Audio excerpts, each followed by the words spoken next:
Good afternoon, everyone. It is 1:30, and we will call to order the March 23, 2023 meeting of the Fox Canyon Groundwater Management Agency Board of Directors. With that, I'd ask everyone to please rise and face the flag and join me in the Pledge of Allegiance. I pledge allegiance to the flag of the United States of America and to the republic for which it stands, one nation, under God, indivisible, with liberty and justice for all. Thank you. A roll call, please. Chair West. Yes. Director Ramirez. I'm here. Director Mulhart. Here. Director Perello. Here. Director Borchard. Here. Agenda review, any proposed changes? Yes, Chair. Staff would recommend you change the order of items 2 and 3, the first two items on the regular agenda. Can move item 3 ahead of 2? Yes, sir.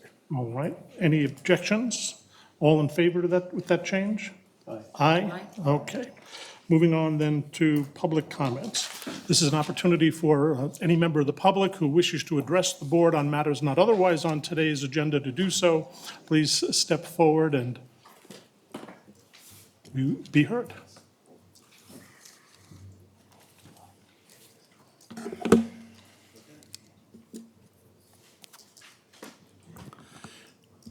Thank you very much, members of the board. My name is Larry Stein. I'm a private citizen of the residents with a residence in Oxnard. There are over 40,000 ratepayers of potable water in Oxnard. I, along with 40,000 other people, are paying an excessive amount for water per acre foot. I'm paying over $2,000 per acre foot for my water. $2,000. What is the user of agricultural water paying for water? I'm sure 10% of that or in that proximity. A large portion of what we're paying for water is for water we're not getting. The city of Oxnard has a facility called the Awtf, Advanced Water Treatment Facility. It was put in operation in 2012. It has a capacity of generating 28,000 acre feet of water per year. That's enough water for 56,000 homes. One of the issues of not doing this is the fact that this organization is not allowing the city to pump back the water should we pump the water in the first place. Right now, the city has capacity on pumping in 21,000 acre feet of water based from the wastewater from the citizens of Oxnard. If we took water from another neighboring city such as Camarillo or Ventura, we'd be able to again have additional 7,000 acre feet of wastewater. Again, enough water to handle the needs for 56,000 homes. Instead of importing water from Oxnard, Oxnard could be a water exporter. This concept was developed back in the early 90s to Ben Wong, who was a public works for the city of Oxnard. Again, this has taken decades to come to fruition. And we are at the point, I've been told the city's at the point of completing the wells to test the capabilities of doing this. But the city needs a vote of this organization to be permitted to pump the water back out that they're being put in. Back in the day, there's water allocations. For every acre of water, for every acre of agricultural land taken out of production, this entity will allow the city 1 acre foot of groundwater. In 2012, that allocation was close to 8,000 acre feet of water per year. In the past few years, this allocation right has stopped. The city is no longer permitted to pump out 8,000 acre feet of water or groundwater because of the actions of this committee. With the implementation of the AWTF in 2012, we're supposed to be given pump back allocations for every acre foot of water we allowed to be pumped by the farmers that we provide, that the city provided. the city was going to be allowed a pump back allocation of an acre. Again, if we generate 7,000 acre feet of water to the agricultural community, we were supposed to have been allowed to pump out 7,000 acre feet of groundwater. This transaction has stopped. So between the 7,000 acre feet of water from the AWTF and the 8,000 acre feet of water from the allocations, that's 15,000 acre feet of water this city of Oxnard is entitled to. But no, I'm paying $2,000 per acre foot for water I'm not getting. Thank you very much for your time. Thank you. Anyone else?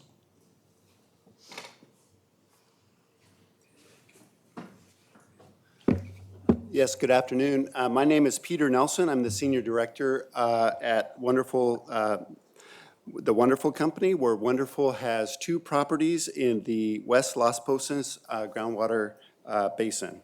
Our COM codes are PCA ARC and PCA-2. I have just a brief 3.5-minute comment to make this morning. Our variance request was timely submitted to the GMA in June 2021, 9 months ago. As I understand the GMA allocation ordinance, the variance determination was supposed to be completed by the end of September 2020.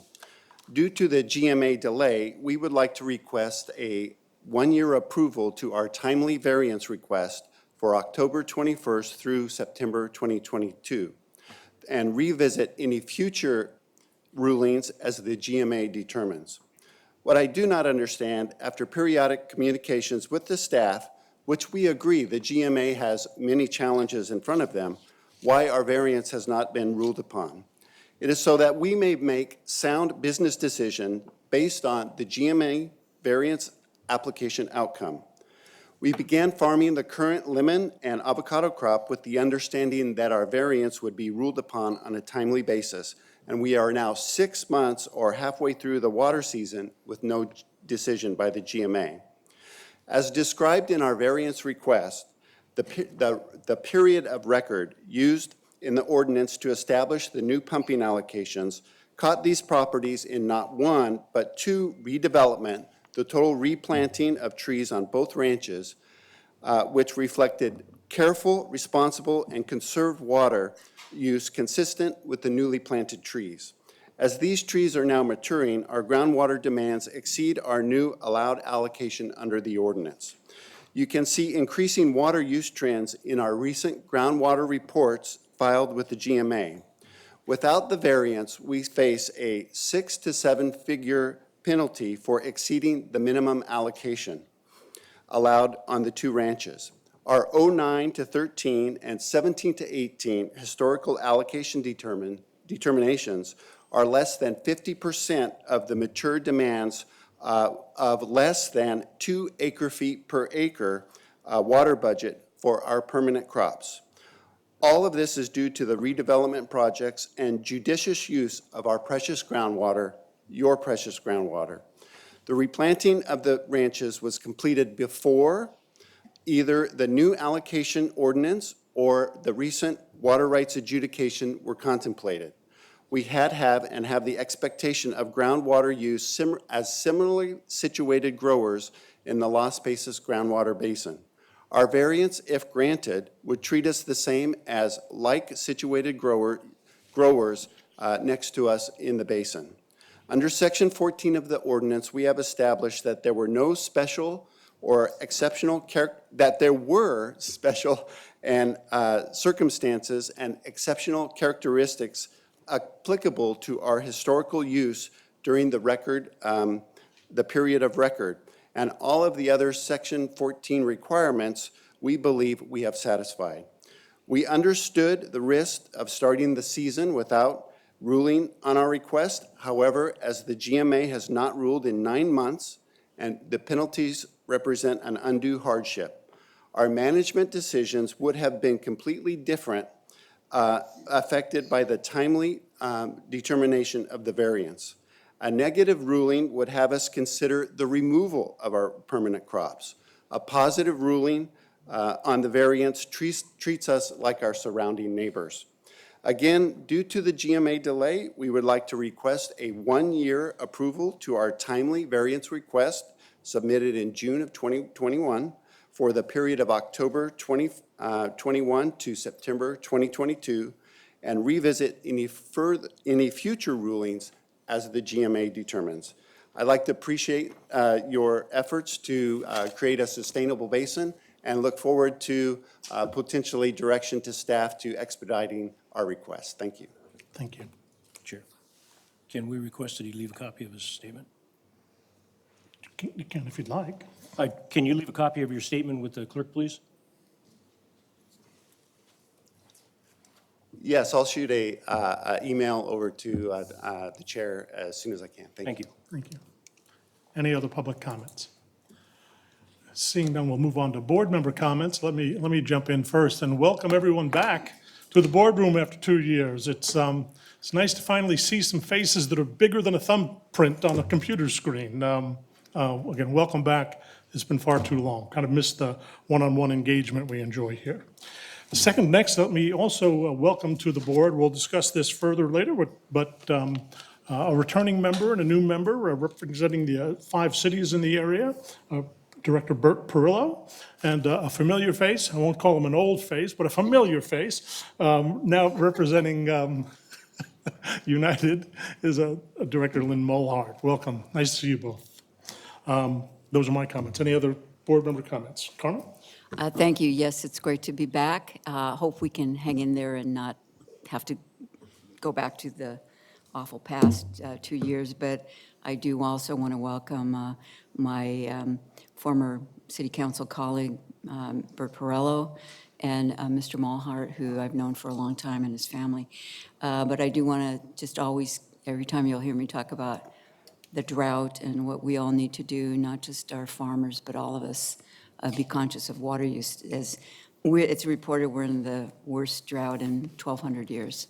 That's a long time to be looking at how to save our precious resources. Thank you. Any other board comments at this time? Thank you very much. I first off want to thank Mr. Tony Tremblay for his service on this board. He is the alternate.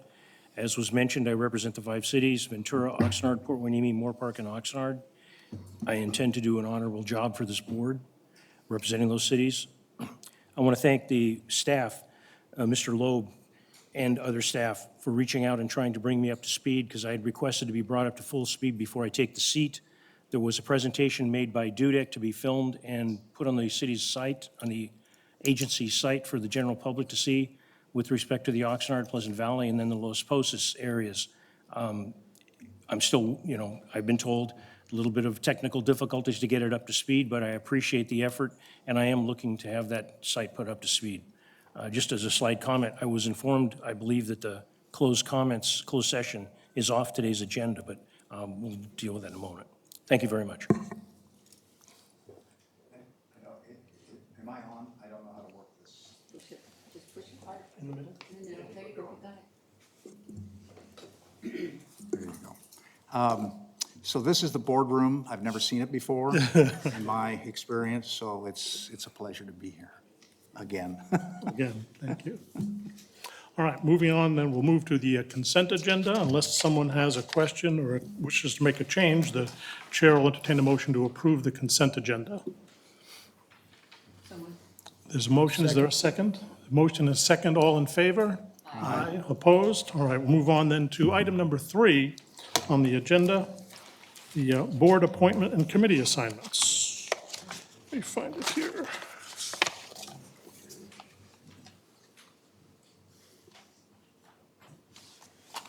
All right, am I doing this? Okay. All right, this is the opportunity for the board to organize its committees and its chair and vice chair for the coming year. I guess we can do this en masse, or we can do them individually. Anybody have a preference? I would make a motion that we reappoint the existing executive committee, yourself and Mr. Borchard, as president and vice president, and do it as a one vote. Okay, is there a I guess before we have a discussion, is there a second to that motion?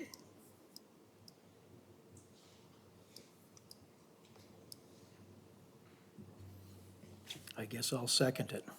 Okay, any discussion on the motion? Can we call for a vote I'd then? Oops, make a sorry. competing motion.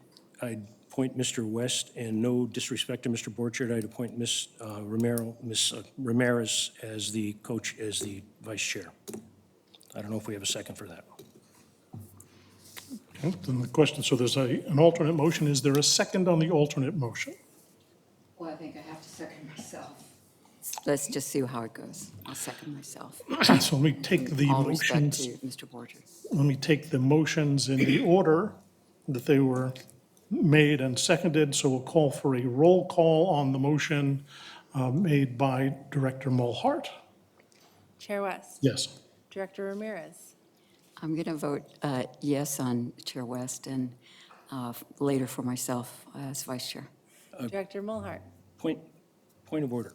Can the attorney advise us, I believe the last motion is the first motion that is voted on? Mr. Barata? Who is not here? Yes, it was right there.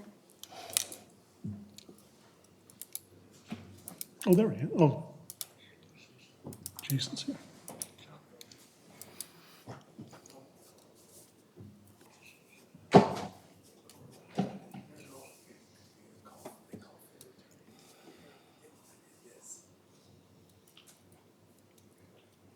I'm struggling with the technology. Press lower. Thank you. Good afternoon, Board. Jason Kander, County Counsel's Office. In terms of procedure, it might be best to take each motion one at a time.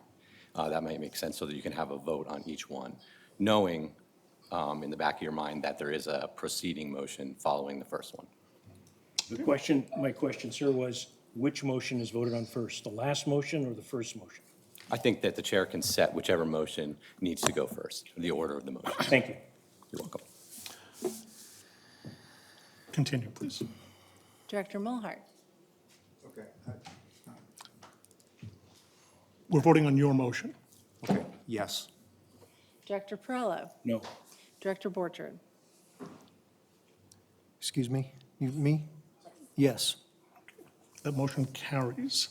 I think that moots the next motion. It does move it, yes. All right. Carry on. There are also various committee assignments, the fiscal committee, the operations committee, the makeup of which in the past is laid out in the board memo. I think the fiscal committee was myself and the city's representatives, so that would be Director Perillo. Operations committee would be Director Ramirez, and the United representative, Director Mulhart. We have a motion with respect to the makeup of those committees. I would make that motion, Chair. I'll second that. Motion and a second. We need a roll call on this. Chair West. Yes. Director Ramirez. Yes. Director Mulhart. Yes. Director Perello. Yes. Director Borchard. Yes. All right, moving back then to item number 2.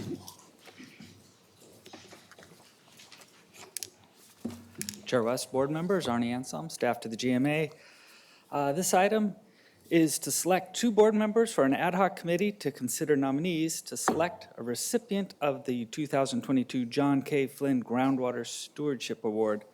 The Groundwater Stewardship Award was established in 2003 to honor longtime County Supervisor and Fox Canyon Director John K. Flynn for his many accomplishments and contributions to the agency.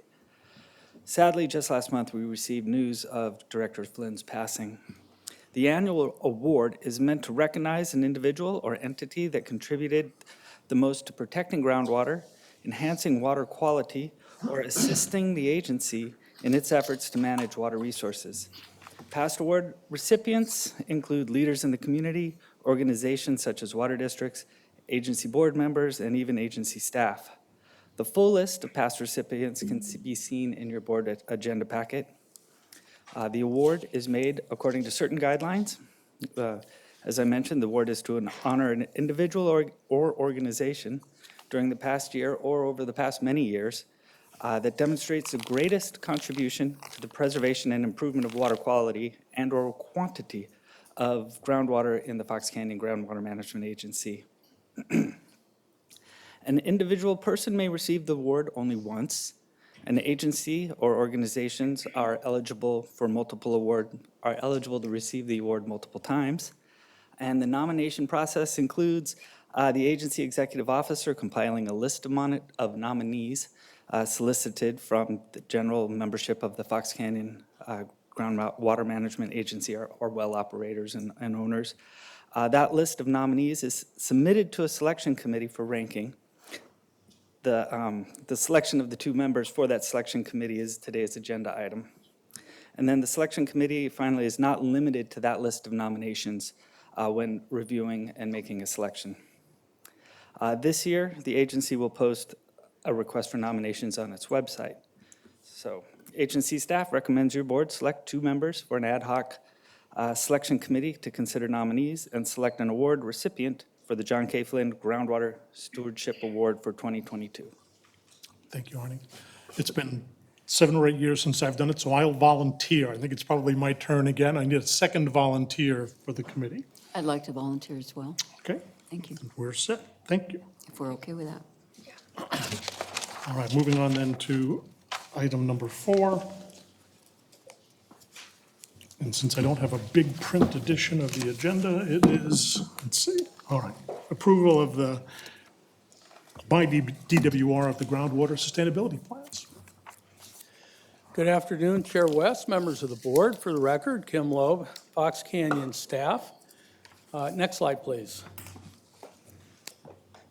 So I think as most folks know, that after 2 years of thorough review, the Department of Water Resources approved the agency's groundwater sustainability plans for the Las Posas Valley Basin, the Oxnard Basin, and the Pleasant Valley Basin. DWR determined that the agency's GSPs demonstrate a thorough understanding of the basins. They use best available science and information. They set reasonable, sustainable management criteria, and that they propose an initial set of projects and management actions that are likely to achieve the sustainability goals.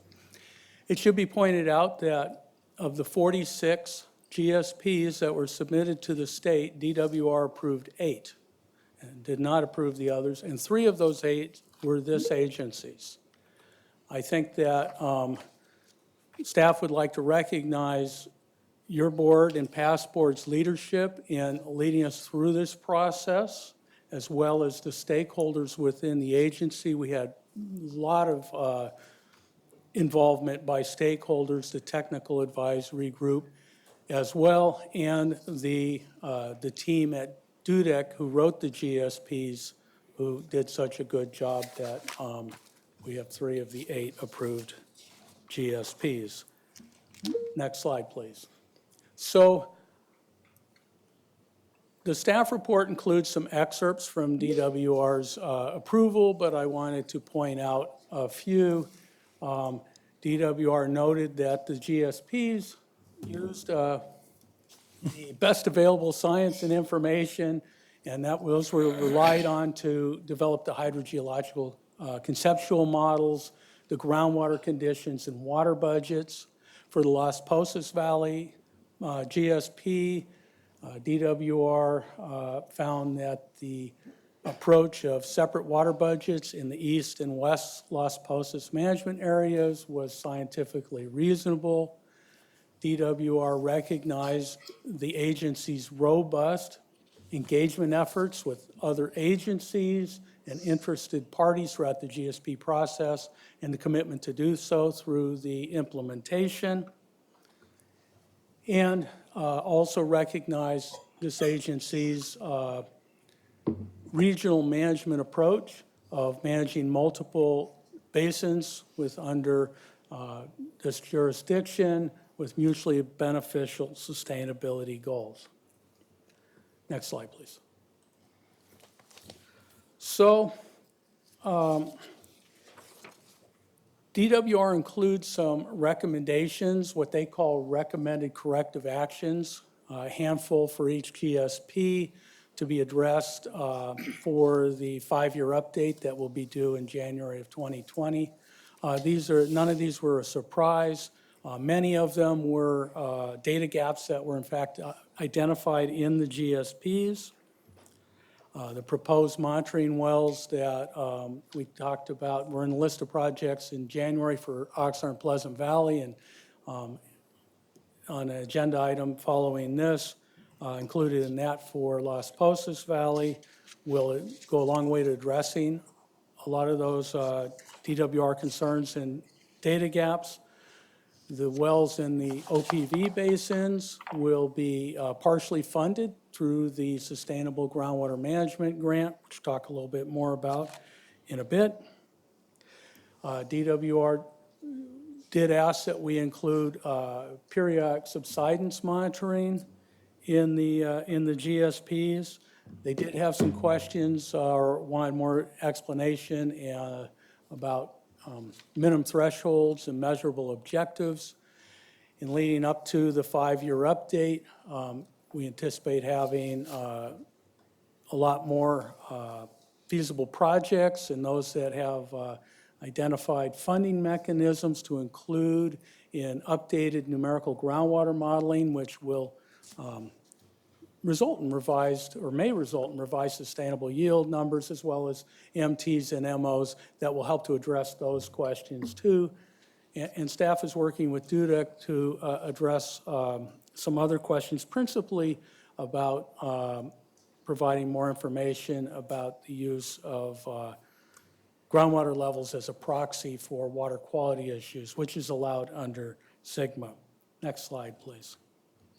We did want to call out this comment on the Las Posas Valley Basin because the project to deliver in-lieu water, imported water for in-lieu use in the West Las Posas management area is the principal project for that management area.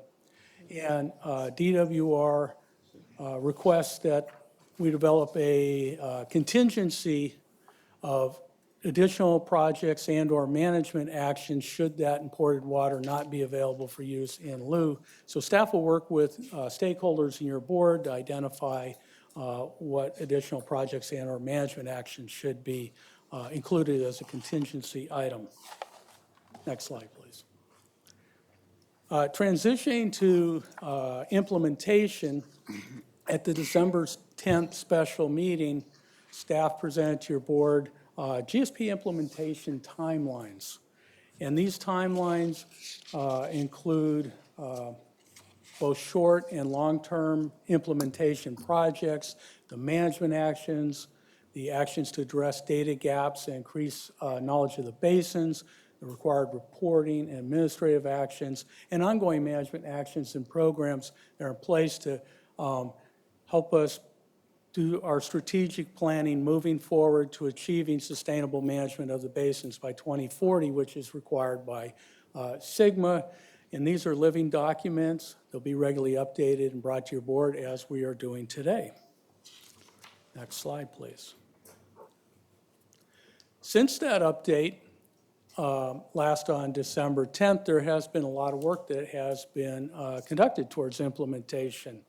And following DWR's announcement in late fall of the availability of Round 1 Sustainable Groundwater Management Implementation Grant funding, staff scrambled working with the stakeholder agencies within the Oxnard and Pleasant Valley Basins to identify projects which might be eligible for those grant funds, met with the OPV Ad Hoc Projects Committee to review and come up with recommended prioritization and selection of those projects for grant funding. That came to your board in January, in which your board then added those projects and approved applying for the $15.2 million in grant funds, which we have done DWR has given us feedback. They're very pleased with both the project submitted and the application from the agency, and they're working now on the grant agreement, which they will provide to us, and then we will bring to your board for approval and move forward. Excuse me 1 second. Are we not streaming? Is there something, is that going to be fixed or? We will record the meeting and place the recording on the website after the meeting completes. Okay, I received a message from the clerk who's offering her assistance, but we're good. Thank you. Thank you. I apologize. Okay, so we prepared annual reports for the OPV basins ahead of time and brought those to your board in January, which you approved. DWR has announced that they plan to release a solicitation later this year for round 2 of those SKM implementation grant funds for the high and medium priority basins that were not critically overdrafted, designated, and weren't eligible for this first round. And we plan to be ready to aggressively go after that funding for the Los Posas Valley Basin. So we solicited projects from the larger water purveyors in the Los Posas Valley Basin, and those projects are on your agenda for the next item for consideration. Staff has been meeting with ag operators in the OPV basins to talk about the opportunities and concerns regarding COM codes that had been scheduled to go to the executive committee on March 10th. We had to postpone that committee meeting, and that is in the process of being scheduled to begin that discussion of COM codes and ultimately come back to your board with recommendations for what to do, if anything, about those. Staff is also continuing to negotiate with the city of Simi Valley to continue their treated wastewater effluent flows into the Arroyo Simi Las Posas, which form an important source of recharge to the East Las Posas Basin. And staff is continuing to work on developing a replenishment fee first for supplemental water in the OPV basins, and there's an item on today's agenda to further that effort as well.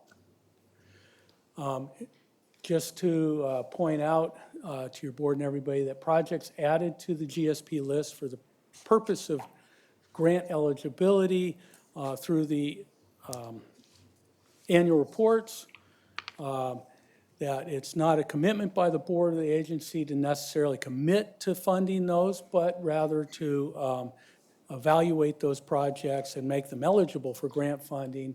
That process will work as your board is directed through a process through the operations committee to develop a process to review and prioritize those projects. And that will begin on May 2nd, which is the next scheduled operations committee meeting. All right, next slide. So these are in your board package. It's probably a little bit tough to see here, but this is the timeline for Las Posas Basin. We've made a few changes since you first saw these in December. But looking at the top, we have the short-term implementation and long-term implementation projects in the green or olive, then the management actions in the basin, addressing the data gaps in the purple, and then reporting in the gray, and then administrative actions in whatever color that is, some oranges, and then on the bottom, the ongoing management actions and programs in the basin. We have added a column to the right of the projects that show the project proponent or the implementing agency for that project. And in the project timelines that go out to 2040, you can see they're quarterly through 2025, and then move on to 2040 on an annual basis. So projects that have committed funding will have a solid color timeline. Projects that don't yet have funding committed is in this hatch. You'll see the projects in Las Posas, they don't have committed funding at this time, are in the hatch, and so the timeline will vary potentially depending on when funding becomes available. One management action that, I'll let you know, one management action that we probably should include on here, and we didn't, and that is the allocation ordinance is an important implementation management action, so both in Las Posas and Oxnard Pleasant Valley, so we'll add those. All right, now please. So moving on to the Oxnard and Pleasant Valley basins, these are the projects. This is broken into 2 pages. These are the projects that have been identified, including those that were added to the GSP list in January. And you can see some of those have the solid bars. Those are projects that have been, that have committed funding, including those that have funding that will be coming through that DWR SGM grant. And those are indicated with an SGM there at the end of the project. And they include the pilot project for the United Coastal Brackish Water Extraction Project, as well as the Laguna Road Recycled Water Pipeline interconnection in the Faro Rose groundwater recharge facilities.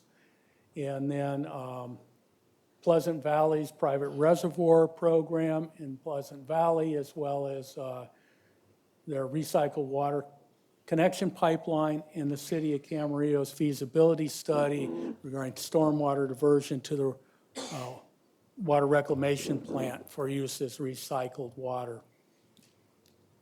Next slide, please. And so this is, these are the management actions, data gap filling actions, reporting, administrative actions, and the ongoing management actions and programs applicable to the Oxnard and Pleasant Valley basins. So that ends my presentation. I'm happy to answer any questions at this time. Any Chair West, if you'd allow me, just a couple of things to underscore about Kim's presentation on a real pedestrian level that I think some of you may find interesting or important. But this is really, really a watershed moment for this agency. What happened with the approval of these plans is it brought science back into the room. What do I mean by that? Well, I heard from others, including persons in this room, that the first thing that leaves when you have an adjudication is the science.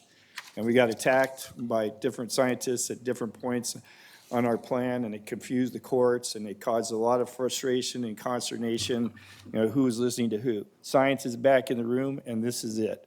They've told us this is the best science available, so that's good news potentially for your board. Second, everybody's been afraid that this is not, your board has not adapted or not adopted an adaptive management strategy. This makes it clear that this is very much what this is. It's an adaptive management strategy. We're going to, where we don't know, we'll find out. Where we find out we need to do things differently, we'll recommend that to your board as well. It's also recognized the importance of a stakeholder-driven solution to these things rather than a court-driven solution. And they've commented at that a number of places in their remarks to us. And the outstanding job your board did in engaging the public throughout this process. And finally, you'll recall that Las Posas Basin is not a critically overdrafted basin, and it wasn't due until a couple of years after the critically overdrafted. Your board chose, for a variety of reasons, based on staff recommendations and the administrivia associated with the work that we do, to submit it at the same time. The good news is that first in time is first in line. We're way ahead of the curve for the high and medium, non-critically overdrafted basins, and we're able to start looking for money for the Las Posas basins now. So I thought those points were worth highlighting before you begin your discussion. Thank you. Thank you. Any questions from the board at this time? Well, Yes. first of all, thank you. Thank you, Chair. I really want to congratulate the board, but also the staff for this tremendous amount of work. And I know we had other subject matter experts, but it is, I've looked at the website of all the other basins that are incomplete, under review. I've read about it in the media, and I would be really worried if I lived in some of those places about sustainability of their water source. for, of course, agriculture and for the city. So I really do want to, this is, as our director here said, watershed moment, but also something to really celebrate the great hard work of the staff in getting this together. But I do want to hope that we can, at the appropriate time, talk about what needs to go first. I know we've got a timeline here. What is urgent, what is shovel-ready, shovel-worthy, and I'm looking forward to those conversations. I think they're going to happen probably in operations. That's correct, Director Ramirez. Thank you very much. Congratulations to all. Any other questions or comments from the board before we open it to the public?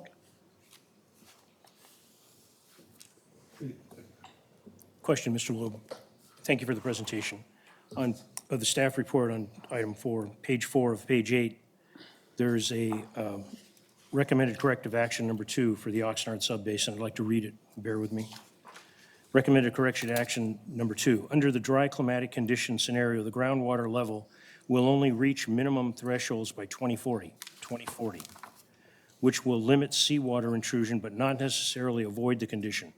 Discuss the impact of further seawater intrusion and associated loss of storage on beneficial uses and users under the dry climatic condition scenario, and the potential impacts to uses and users inland of the 2015 saline water impact area if landward migration of saltwater impact front continues. And there's a paragraph under that from your staff report.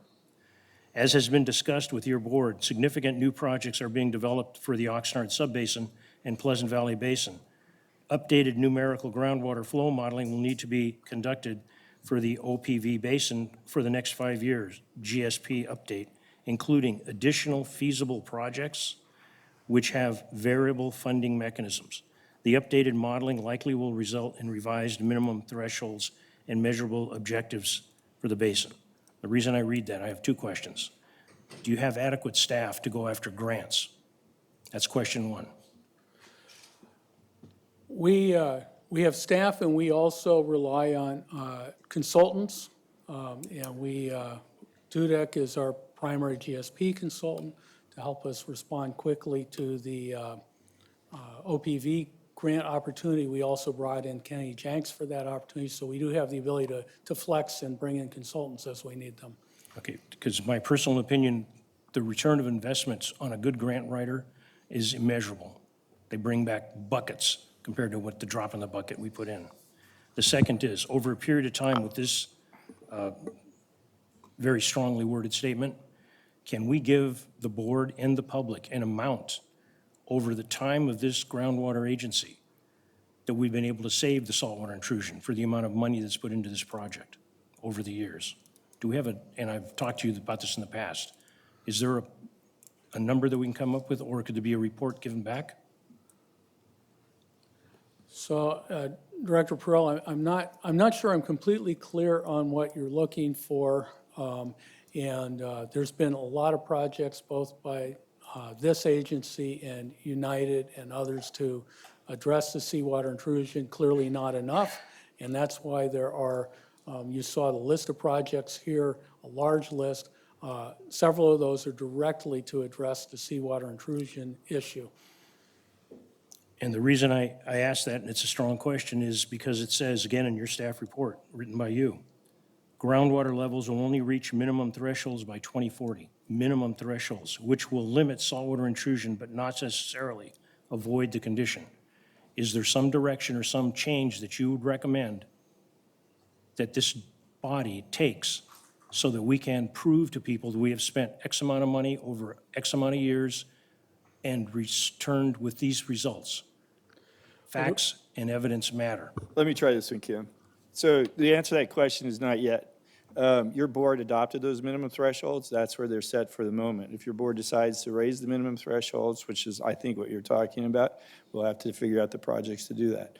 On the return on investment, you'll get that on each of the projects as they move forward. But can we do that right now? In a rough way, but we'd have to rely on United because they've done most of the modeling out there. So, and to the question of your grant writers, we've got grant writers on staff at Watershed Protection. One of the reasons that your board chooses to contract with us for this is because we can flex. So we can bring those people on when we need to, in addition to Dudek and the other enterprises. But they don't sit on our payroll full-time.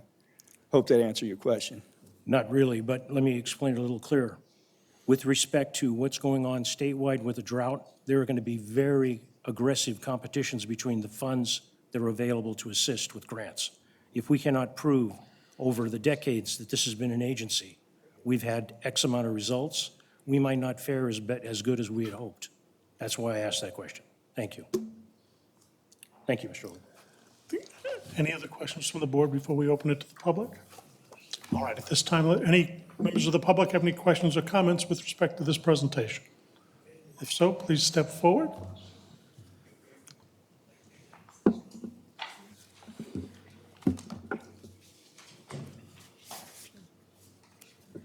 Kim Shorty's behind me.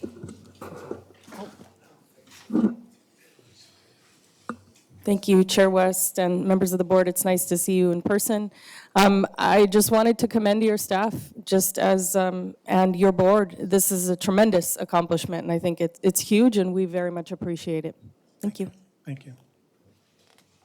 Any other questions or comments?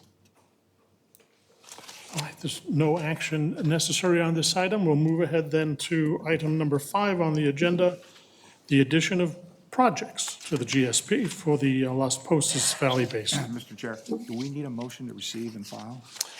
Is that, I don't recall. To receive the report, I don't think we do. It but I'll says the ask. I'll recommendation ask. is to receive the report. We've received the report. We need to acknowledge that. Is it, I don't know what the protocol is. I don't recall. No. Whatever your pleasure, I just. I don't think it's necessary. Thank you. Okay.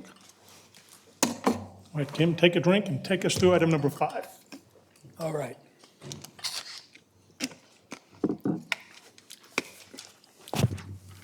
So this item is for addition of projects to the GSP list for the Las Posas Valley Basin for grant eligibility. We touched on this in the previous item. Next page, please, or next slide. So just as a little background, as your board knows, the projects for the GSPs were identified through an operations committee process back in 2018. A lot of projects were not that well developed, and other projects have been identified since then. As I mentioned in the last item, DWR plans to issue a solicitation for round 2 of the Sustainable Groundwater Management Implementation Grant funding later this year. This will be a statewide competition, unlike the way they did round 1. We want to be on the leading edge of being ready to bring in those funding here to help implement projects in Las Posas Valley Basin. And so to begin that process, staff solicited projects from larger water purveyors in the Las Posas Valley for projects that might be eligible for grant funds.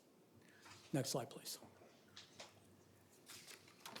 So in order to be eligible for DWR grants, capital improvement projects need to be included on the GSP list. That can be done through the annual reports. This is what your board did in January for the OPV basins.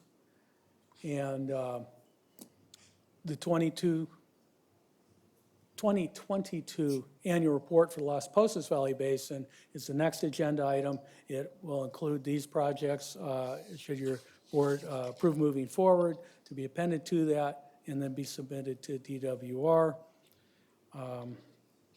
And again, inclusion on the GSP list is not a commitment to funding or even to submit as a grant, but to evaluate the projects moving forward in the Operations Committee process that will be started up early May. Next page, please, or slide. The project descriptions that are included in this item and is also as an attachment to the annual report include a description based on the information submitted by the project proponent, The relationship to the sustainability criteria, including the minimum thresholds and measurable objectives, the expected benefits of the projects, timetable for implementation, metrics for evaluation, and economic factors and funding sources. Next slide, please. So this is a summary of the projects that are included before your board today for inclusion on that list. The first is a project submitted by Zone Mutual Water Company. As we talked about in the previous item, one of the principal projects to address sustainability in the West Las Posas management area is to bring imported water in lieu of groundwater pumping into the eastern portion of the West Las Posas, where there's a pumping depression there. That'll have to be done through the water purveyors that work in that area and receive Cayugas Water Zone is one of the principal ones. In order to do that, they need to upgrade about 4.5 miles of piping to move that water, and that's what this project represents. They believe it'll allow them to move an additional 2,300 acre feet of water that could be bringing water in lieu of pumping there, as well as save about 500 acre feet a year in leaks in the old infrastructure they have now.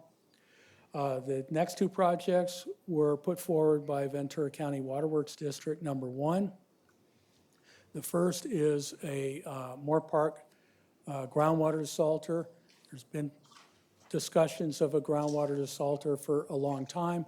There needs to be some kind of regional desalter ultimately, because that Simi Valley water, although it helps to recharge the basin, is very important to the recharge in East Las Posas. It comes with a lot of total dissolved solids, TDS salts, that will ultimately need to be addressed. This is a project that might do that. It's mainly a water quality improvement, although depending on what how the project ultimately ends up being flushed out, it could produce high quality water for users in the basin.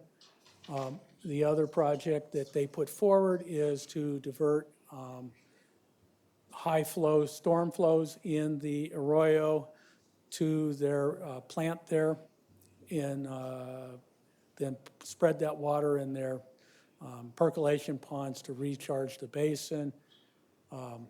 That's the next one. They estimated that they might be able to recharge up to 2,000 acre feet a year. The next three projects are ones put forward by Fox Canyon staff. The first one is installation of 4 monitoring wells, 2 in the West Las Posas and 2 in the East Las Posas. These will help to address those data gaps that were identified in the GSP and also by DWR in their GSP review. The next one is installation of transducers in monitoring wells as well as production wells. And this is estimated at $140,000 for 11 wells, and this would provide us much better data and reliable data for water level monitoring. A lot of times when we go out to try and measure water levels, the wells are pumping, we can't get a level within a certain time frame, and we're also relying on a lot of other agencies to produce those data. And then the last one is a feasibility study looking at the northeast portion of the Las Posas Valley. Well, the majority of the East Las Posas. The majority of the East Las Posas management area receives recharge through the Arroyo Las Posas, as well as percolation from precipitation. That northeastern portion does not so much. We don't see, it's not very responsive to flows in the Arroyo or to rainfall. And historically, there's been over 250 feet of water level drop. And so this would be a feasibility study for potentially providing in lieu water and what additional infrastructure might be needed to do so to those water users in that area for the benefit of the entire East Las Posas management area. Next slide, please. So I guess I'm saying this a few times. Your board's approval is not approving the project and saying we're going to fund it, include it in the grant. It's just to move it forward for evaluation, which will start at the Operations Committee. Next slide, please. So that ends my presentation, and staff recommends that your board formally approve including these projects into the GSP list as part of the Las Posas Valley Annual Report. Thank you, Kim. Any questions or comments from the board before we ask the public? Okay, let me then ask any members of the public with questions or comments. We'll come back to you. With questions or comments on this item? All right, let me return then to the board. Was there a question? I'd like to move approval of this, Chair. Okay, there's a motion. Is there a second? I'll second. And a second? Any discussion on the motion? Yes? I'll support it, but I have a question before I vote. Go ahead. With respect to the Moore Park desalter, is there a brine line attached to that? Is there a proximity of how far it is from a brine line? Is that figured into the price that's given as? The answer to that question is, the connection to the brine line is figured into the price. The brine line's not there yet, but the Cayugas' general manager is here if you'd like to talk to them about when the brine line might be there. They have promised to get it there by the time the desalter is finished. How much more will that increase the estimation of the cost? It won't. It's just the connection fee, the connection is already in the cost. And they are bearing the cost, by the way. It's not at this point. It's not GMA cost.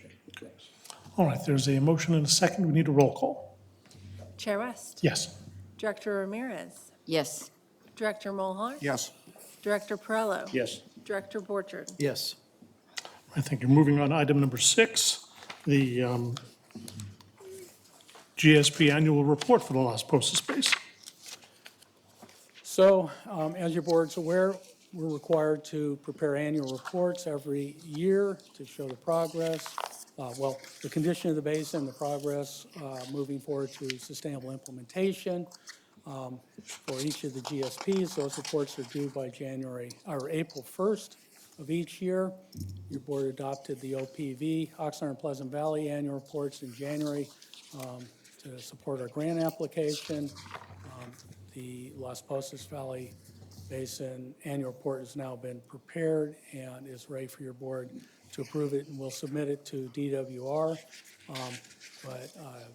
Dr. Jill Weinberger with DUDEC will provide a summary of the report, and she will join us now remotely. I'll turn it over to you, Jill. Thanks. Good afternoon, everyone. Can you hear me? Yes, Jill, we can. Great. Thank you for allowing me to join over Zoom. It's a new world these days with being able to remote in while the rest of you are there. I would like to join you for real sometime soon. But for now, for the record, my name is Jill Weinberger, and I am with DUDEC. We have been tasked with helping the agency with the implementation of the groundwater sustainability plans for the Oxnard Subbasin, Las Posas Valley Basin, and the Pleasant Valley Basins.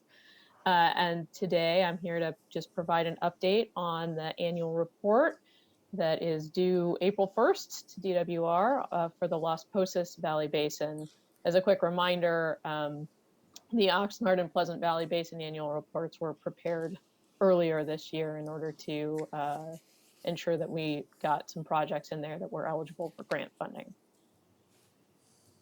Just the background, and we've seen this slide several times now over the past couple of years, but the annual reports are prepared by water year. So this, even though we're submitting it in 2022, this is the annual report for water year 2021. And the water year covers the time period from October 1st through September 30th. So this one covers October 1st, 2020 to September 30th, 2021. And they are, as I said earlier, due to DWR April 1st of this year. These are really technical reports, data reports with just a simple executive summary, some basic background on preparation of the GSP and the plan area. Then the meat of the report is an update on groundwater conditions within the basin. And then there's a discussion of implementation progress at the end. The figure to the right is not something I expect you to read on this slide. It's just an example of the kinds of data that are required to be submitted to the department every year. This is the spring groundwater elevation map for the Fox Canyon Aquifer throughout the entire Las Posas Valley Basin. But it's important to remember from this map and the other maps that you can look at in the annual report that this basin is divided into 3 different management areas. The West Las Posas management area to the west of the Somis Fault over here, the East Las Posas management area east of the Somis Fault, and then contained within the East Las Posas management area geographically, but separated vertically, is the Epworth Gravels management area, which isn't shown on this particular map because this is a map of contours in the Fox Canyon Aquifer. In addition to time slice maps like this of the conditions in the basin, we also provide history of water levels within the basin. And the focus here really is on groundwater conditions because that's how we're going to relate everything back to the sustainability indicators and indicate to DWR whether or not the basin is being managed sustainably. In the GSPs, we elected to use water levels as a proxy for the other sustainability indicators in the basin, and that is an acceptable approach. And Kim discussed earlier that the GSP was approved. So we're moving forward with that approach. And we have here just an example of the groundwater elevation hydrograph. So a time series of what groundwater elevations have done in the West Las Posas management area, again, for the Fox Canyon Aquifer in this particular plot that's shown on the slide. So if we zoom in on just one of these, this is a figure from the annual report. We have these for the different aquifers. We have them for the different management areas. So if we zoom in on just one, you can see we've got water levels going back to 1980, the early 1980s anyway. We can show historical trends in groundwater elevation. We also show in the red line here the minimum threshold water level that was defined in the GSP. In the blue line, we have the measurable objective water level defined in the GSP. And this yellow star is the interim milestone for water levels where we would like to be by 2025. Is that yellow star right there. The blue dots that are hopefully showing up on this slide are the October 2020 groundwater elevation. So that's our fall measurement for the water year and our spring measurement for the water year. Now, you'd like to have your spring measurements be higher than your fall ones for sure.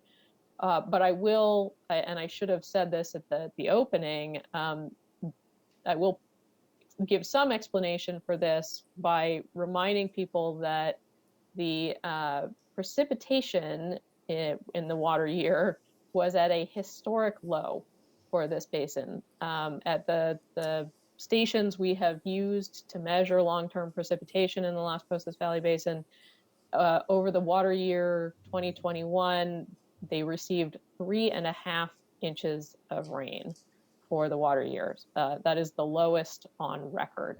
So water levels did decline, and we will see that reflected in the next slide, where I'm going to show you a slice of all of the representative monitoring points in the basin and how those water levels have changed over time. So another key point here is that we report water levels to DWR for select wells, these representative monitoring points or key wells in the basin. We don't report every water level collected from every well throughout the basin. Those are used to inform our maps that we make. Those are used to inform the change in storage calculations that we do, but not every single well is reported to DWR. So these are all of the key wells in the basin, and they are broken into management area by map, more or less here. So each well is represented by a vertical line showing which aquifer it's screened in and its location on the map. So this is well 16J03, located in the West Las Posas management area. We didn't actually have any data for that well for this water year. 11J03 is shown here. Again, here's its location in the West Las Posas management area. And I'm not going to go through every single one of these, but I'm going to illustrate for you what the figure means. So the bar here, the black bar here, is the 2015 water level. Whoops, if I can get my cursor back, the bottom, in this case, of the gray bar is the current water level, and the arrow shows the change in water level since 2015. Minimum threshold is in red, measurable objective is in blue. So for this particular well in the West Las Posas management area, it had been above the the minimum threshold in 2015. Over the course of the last year, water levels declined. They are below the minimum threshold currently. Keep in mind, they only have to come back above it slowly through time, and we got to get there within the next 18 years for this basin. But it is something to keep in mind that we do have 3 wells now overall in the Las Posas Valley Basin that have water levels below the minimum threshold.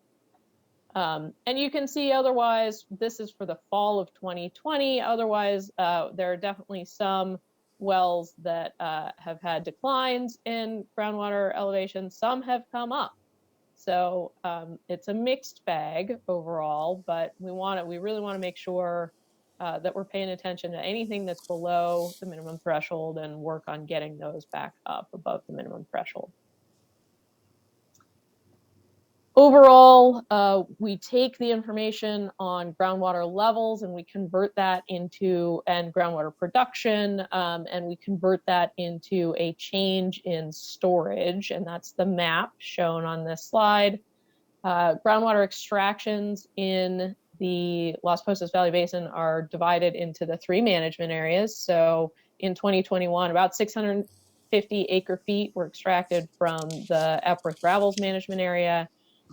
In the East Las Posas management area, it was an extraction of about 21,900 acre feet.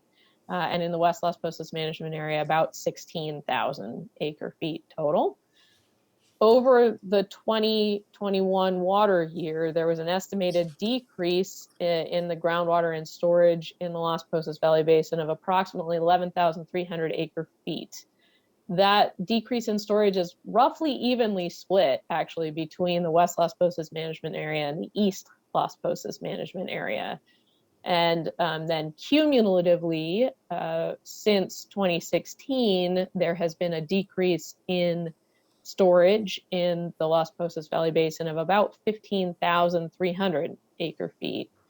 And if we look at the cumulative change, that distribution is a little bit different. So there's been a change, and I'm going to get the numbers off a little bit, but I think it's on the order of 5,800 acre feet. So roughly 1/3 of that change was in the East Las Posas management area, and approximately 2/3 of that change, about 9,500 acre feet, is in the West Las Posas management area. And then last but not least in the annual reports is a discussion of the GSP implementation progress, discussion of the projects, both those that have been implemented and those to come. And so excitingly, for this annual report, we've got to use the first time that we've gotten to use groundwater elevations from nested monitoring wells that were installed at the boundary between, or near the boundary between, the East Las Posas management area and the Pleasant Valley Basin. And that can help define groundwater conditions and groundwater flow between those 2 basins. So that's exciting to start seeing results from the projects that have already been implemented. And then, as Kim discussed earlier, the annual report includes potential new projects identified for addition to the GSP annual reports in order to get them eligible for grant funding and make sure that we're on top of any grant opportunities that come along. And then there's a discussion of the management actions and the implementation of management actions under this GSP Implementation Progress heading. Management actions include the allocation system that went into effect October 1st of 2021, which is technically just after the end of the water year, but we're showing DWR the progress that's been made and the change reporting time in that allocation system made it so that reporting periods align with a water year rather than a calendar year reporting. And that'll help with understanding everything based on the water year as required by DWR for these annual reports and the GSP moving forward. And then the agency is continuing to conduct an evaluation of the data management system and those needs to ensure that all of the data is being QA/QC'd and collected in a way that is accessible, and all of the other nitty-gritty of collecting massive amounts of data from many basins and many wells, and being able to work with that data in the future to understand conditions in the groundwater basins. So that's my presentation. I'm happy to take any questions if there are any. Thank you, Dr. Weinberger. Any questions from the board at this time? Yes? Dr. Weinberger, can we go to slide 4, please? I will. I took it off too soon. This one, yes? What is your definition of the term measurable objectives? Oh, that's a, yeah.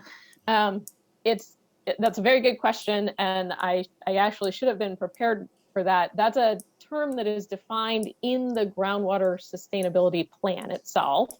So the measurable objective is a water level that is, and I'm not going to be able to come up with the exact definition from the groundwater sustainability plan. I can certainly get that to you, but it's a water level that allows for operational flexibility within the basin, such that if your water levels are above the measurable objective for periods of time in the West Las Posas Basin, West Las Posas management area, and below it for periods of time, that won't influence seawater intrusion in Oxnard. So there's a tie between the measurable objective in West Las Posas and in Oxnard. And in East Las Posas, I believe the measurable objective water level was defined with an eye towards where water levels, if they declined, could stabilize under sustainable management over 20 years. But the minimum threshold was there to allow for some additional declines and rebounds of water level over time. Thank you, Doctor. Any questions from the board at this time? Yes? I would just like to thank Dr. Weinberg. She's always presents such good information. I hope that staff can, it's not on our agenda, it's not on the packet, as far as I could tell. I'd like to be able to take a look at it. Some of it was hard to read from here. So you'll provide, Mr. Pratt, thank You're you. talking about the presentation? We can Yes. get that on the website. It's available online. It's available. There's a link in the report. and it's available.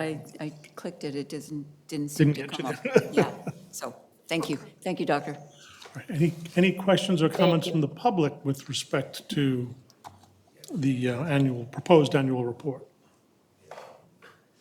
The next slide. Could you come up to the microphone so we could hear you?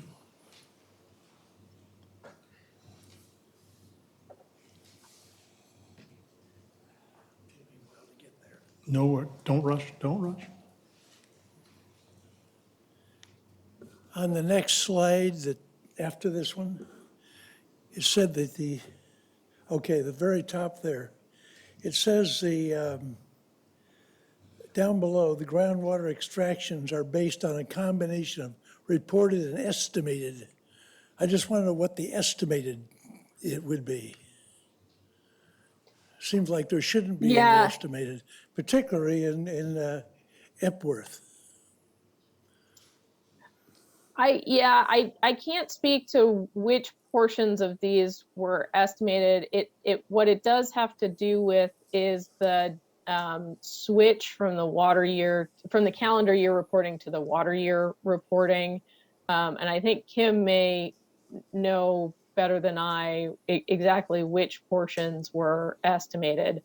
But we have seen historically changes in the initial understanding of groundwater production. It's typically not massive changes, but we want to just caution people that these are not final numbers and that we may see some changes over the next year as some reporting anomalies are resolved and other things like that. I can get, I'll ask you after the meeting. Thank you. Any other questions or comments from the public? All right, seeing none, returning to the board, any questions or comments, or is there a motion to approve the proposed 2021 annual report for the Las Posas Basin? So moved. The Second, Chair. And a roll call. Chair West? Yes. Director Ramirez? Yes. Director Mulhart? Yes. Director Perello? Yes. Director Borchard? Yes. All right, thank you. Moving on to item number 7, the contract modification with Jarvis, Fay, and Gibson. Yes, good afternoon, Chair West and members of the board. This is a request that your board authorize the executive officer to sign a further modification to the legal services agreement with Jarvis, Fay, and Gibson. And that would be to increase the not-to-exceed amount of the agreement from $75,000 to $138,000. In other words, an increase of $63,000. The purpose of the modification is to allow Jarvis Fay to retain the consulting firm of Bartle Wells Associates to perform a cost of study report on a proposed replenishment fee that would establish a reserve that would be available to the agency to purchase supplemental state water as it becomes available under Article 21 of the state water contracts that are held by United and would augment groundwater supplies in both the Oxnard and Pleasant Valley basins. As your board will recall, the direction to staff was to move forward with this as the first of various replenishment fees that this agency would adopt. And this would be done pursuant to authority granted to the agency under SGMA, the Sustainable Groundwater Management Act. SGMA requires that any replenishment fee comply with the requirements of Proposition 218, which places limitations on the agency's ability to impose fees, and in particular requires that we demonstrate that any proposed fee does not exceed the reasonable cost of the service to be provided under the fee. And so that is the purpose of the study that Bartle Wells would be performing. As described more fully in the proposal, Bartle Wells has extensive experience performing cost of service studies for agencies throughout California, and in particular, several cities and special districts in Ventura County. And one part of their proposal that I would point out is their emphasis on stakeholder outreach and stakeholder engagement. As your board is aware, that has been one of the guiding principles of this agency, and I think it will be especially important in the development of this fee. I do want to point out one thing that's not in my letter, and I learned this morning, and perhaps should have inquired sooner, but just so your board is aware before any discussion and action on this item, is that the remaining budget under our contract with Jarvis Fay is unlikely to pay for their services for the completion of the study and the necessary work in advance of adoption of a replenishment fee, which currently is anticipated to come to your board in September for implementation on October 1 of the next water year. So there will be a need to return to your board with an additional modification to the agreement to increase the budget for Jarvis Fay to make sure that we have the full benefit of their legal services. And I think that's going to be especially important in view of all the litigation that's surrounding the agency and the high likelihood that there will be a legal challenge to this fee if it is adopted. And one last point is that approving this modification will result in, I think, a very strong team that will be in place not only for the development of this fee, but for future replenishment fees going forward. So with that, I'm available to answer any questions. Thank you. I think we all recognize that when the opportunity presents itself to purchase supplemental water, that the funds need to be available to do that. We don't have those funds. At the moment, we don't have the opportunity either, but that will change, and hopefully by the time it changes, with a replenishment fee in place, the funds will be available to take advantage of that supply. Otherwise, it'll pass us by. It's a lot of money, but for those of you who've been involved in the 218 process, it is an expensive, elaborate, complicated process. And as council mentioned, every element of it has to be defensible, and that involves a lot of careful analysis, a lot of public outreach, and a lot of expense. It certainly seems worthwhile.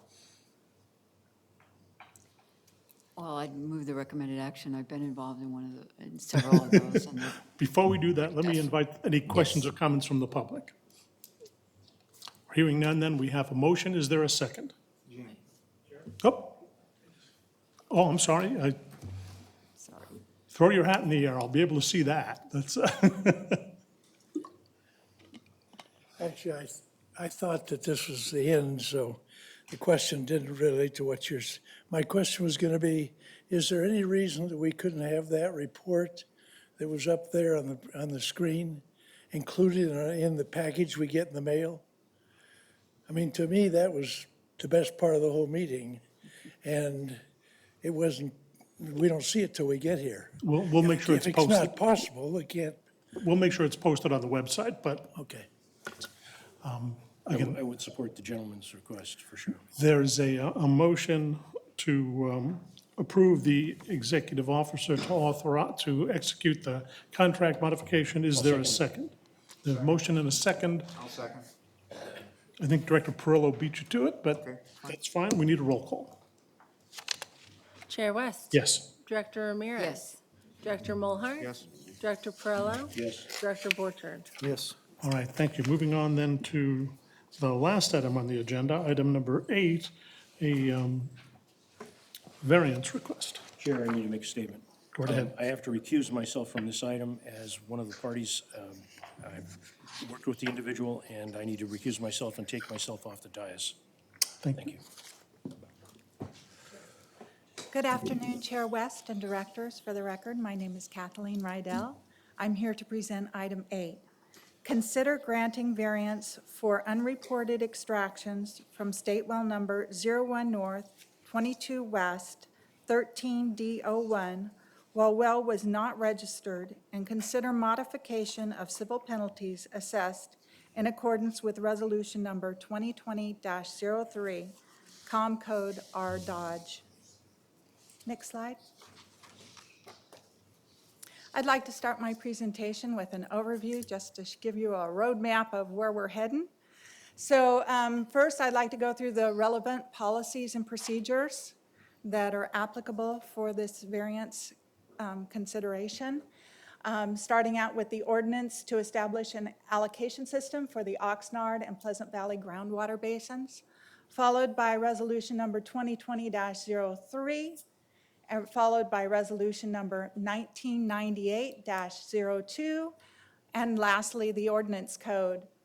And then following the policies and procedures, I'd like to introduce the variance application. Next slide. So the ordinance to establish an allocation system for the Oxnard and Pleasant Valley groundwater basins, it was adopted October 12th, 2019. It became fully operative October 1st, 2020.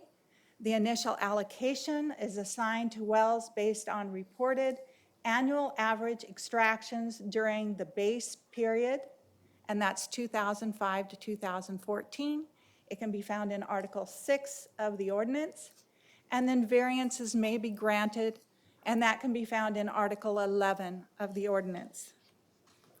Going on to resolution number 2020-03, the Executive Committee discussed the variance process and penalties for unreported extractions at the meetings conducted on July 15th, 2019, October 1st, 2019, and February 12th, 2020. Your board considered and approved the Executive Committee and staff recommendations during the February 26, 2020 meeting. On April 22nd, 2020, your board adopted Resolution 2020-03, which establishes the policies and procedures for granting variances from the initial allocations under the ordinance. And then at the last meeting in February 23rd, 2020, your board adopted an amendment to that resolution. Excuse me, Kathleen.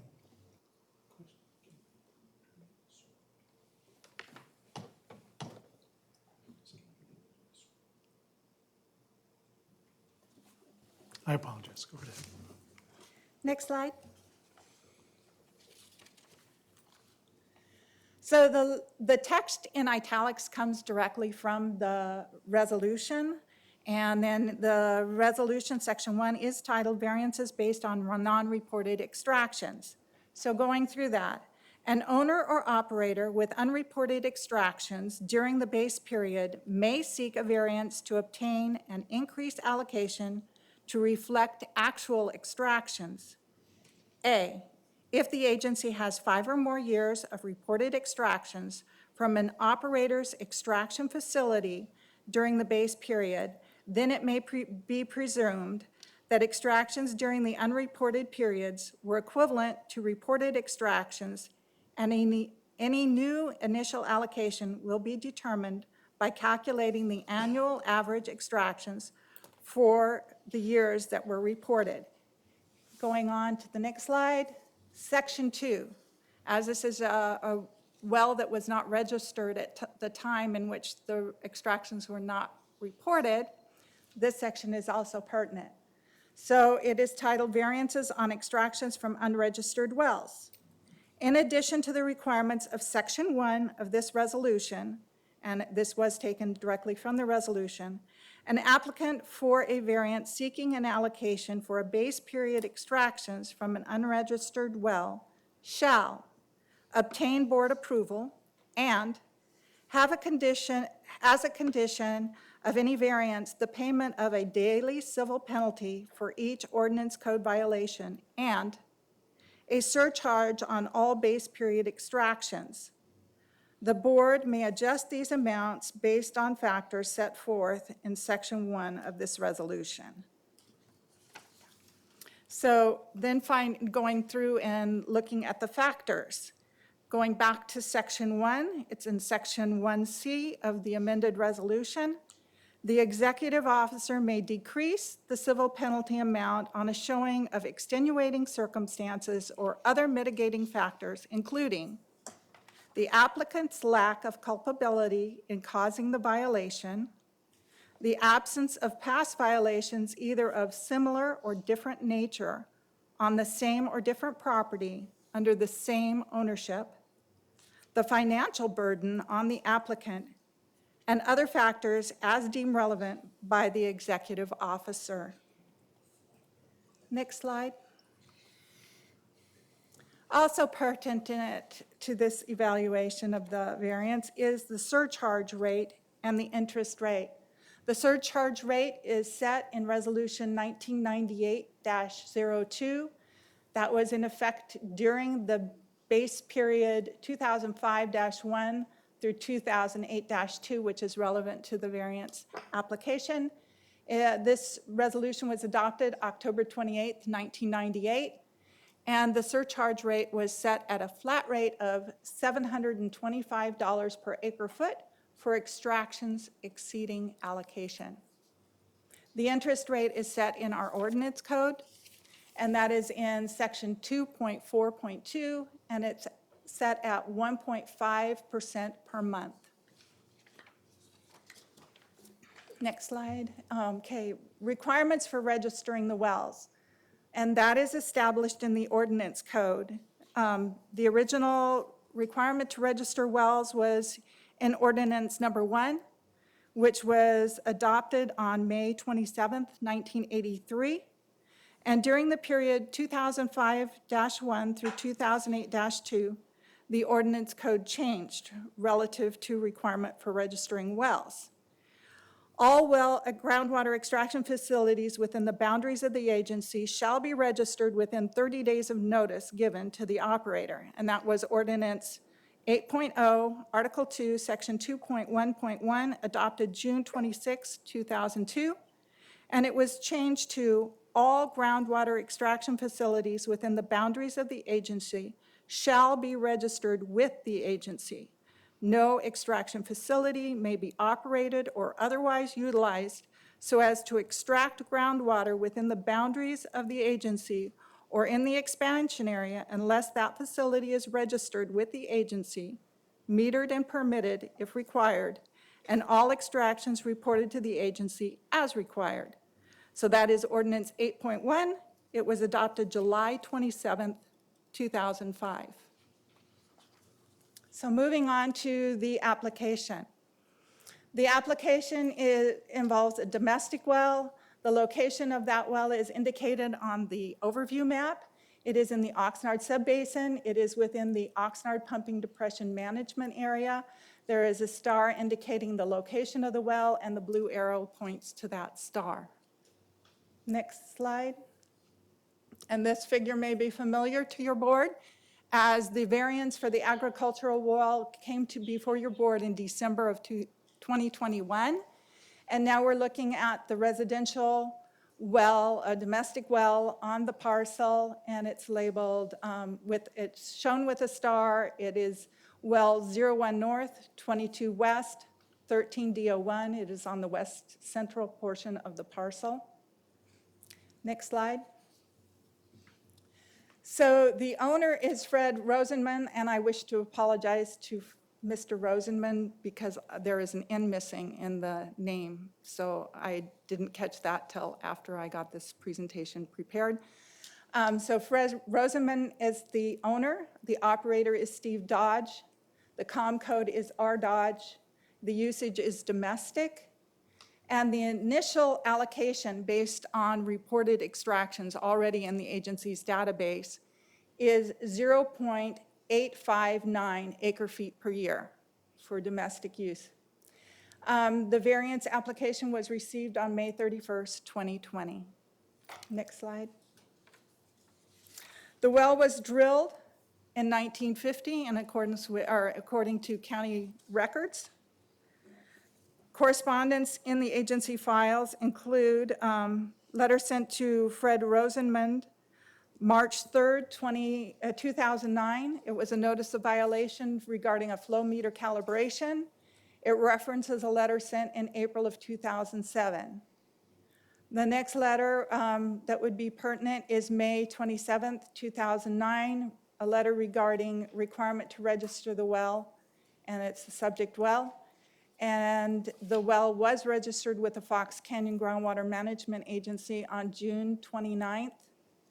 2009. Therefore, 4 years, the first 4 years of the allocation-based period, the well was unregistered. For the following 6 years of the allocation-based period, the well was registered and reporting extractions. So this is a calculation sheet. It provides the reporting period on the far left column, when the semi-annual extractions were due on the next column, be the next one over, so that would be column number 2. Third column is extraction charge. You will note that the surcharge rate is applied here. And then following that, after registration of the well, the extraction charge that was for all wells that had allocation is applied here. The well did get a baseline allocation, and so it had allocation once it got registered.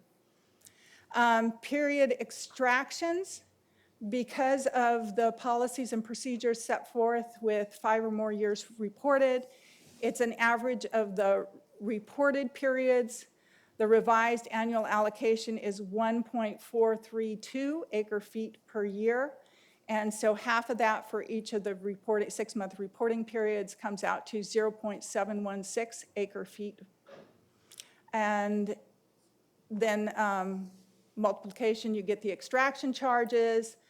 The months due are based on when the application was received and when the report was due. And the interest rate is 1.5%, so that is calculated there. Civil penalties are based on the $50 per day and when the well was registered, which was back in 2009. So it's just calculated, and then it was, so $50 per day. And if you want further explanation on the calculation of the civil penalties, I can provide that. So it turns out that the extraction charges due are $4,153.28 or $0.28 dollars. The next interest due is $9,897.79. Civil penalties come to $314,812.51 with a total balance due of $328,863.59. Next slide. So factors to consider, the applicant reports extenuating circumstances and mitigating factors. Per the applicant, the first notice to report extractions from the subject well was received May 2009.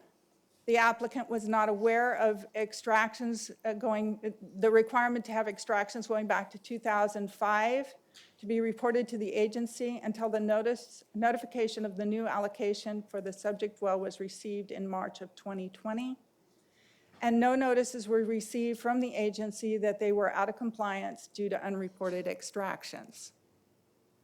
Next slide. So in conclusion, prior to August 27, 2005, 31 days after the adoption of Ordinance 8.1, a groundwater extraction facility was to have been registered with the agency within 30 days of notice given to the operator. However, beginning August 27, 2005, all groundwater extraction facilities within the boundaries of the agency were to have been registered. The domestic well 13D01 was registered approximately 4 years after all wells within the agency boundary were to have been registered. In conclusion, the well owner was notified in April of 2007 that a flow meter calibration was due. And Resolution 2020-03 established the policies and procedures for bringing unreported extractions associated with unregistered wells into compliance for the purpose of recognizing those extractions for initial extraction allocation. And your board is to determine whether the variance is to be granted, or if granted, whether civil penalties are to be modified. Next slide.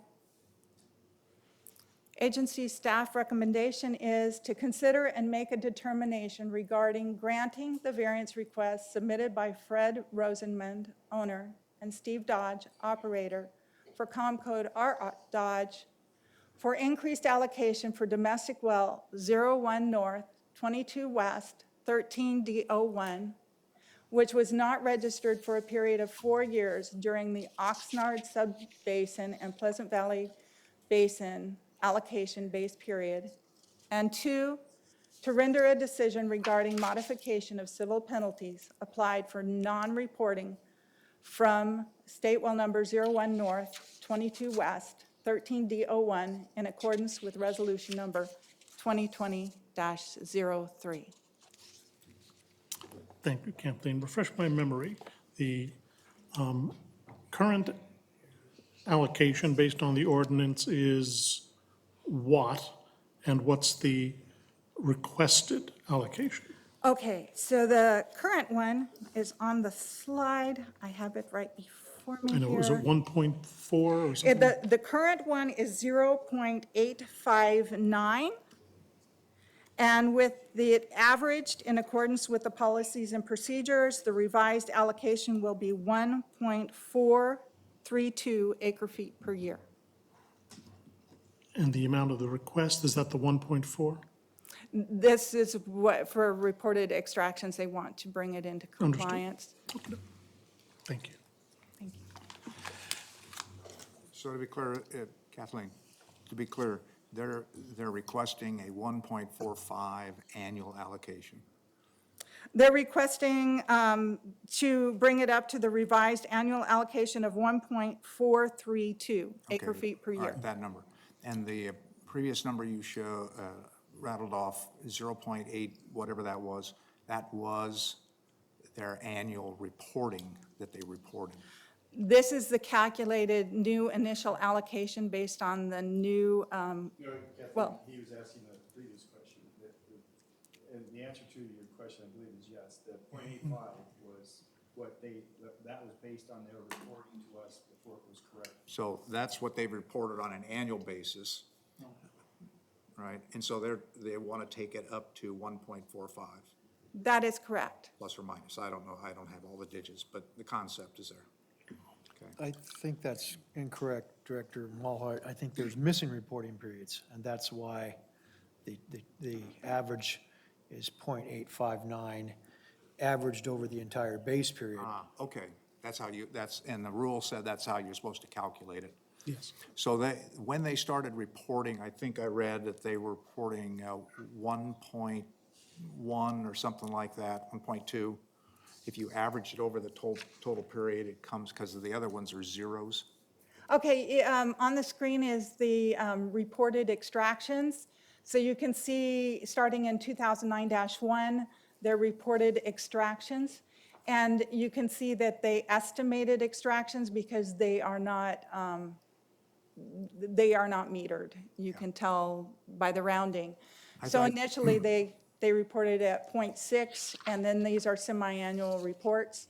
So you can. Okay, if they're asking for a revised allocation of 1.4, whatever that number is, it's less than 1.5, right?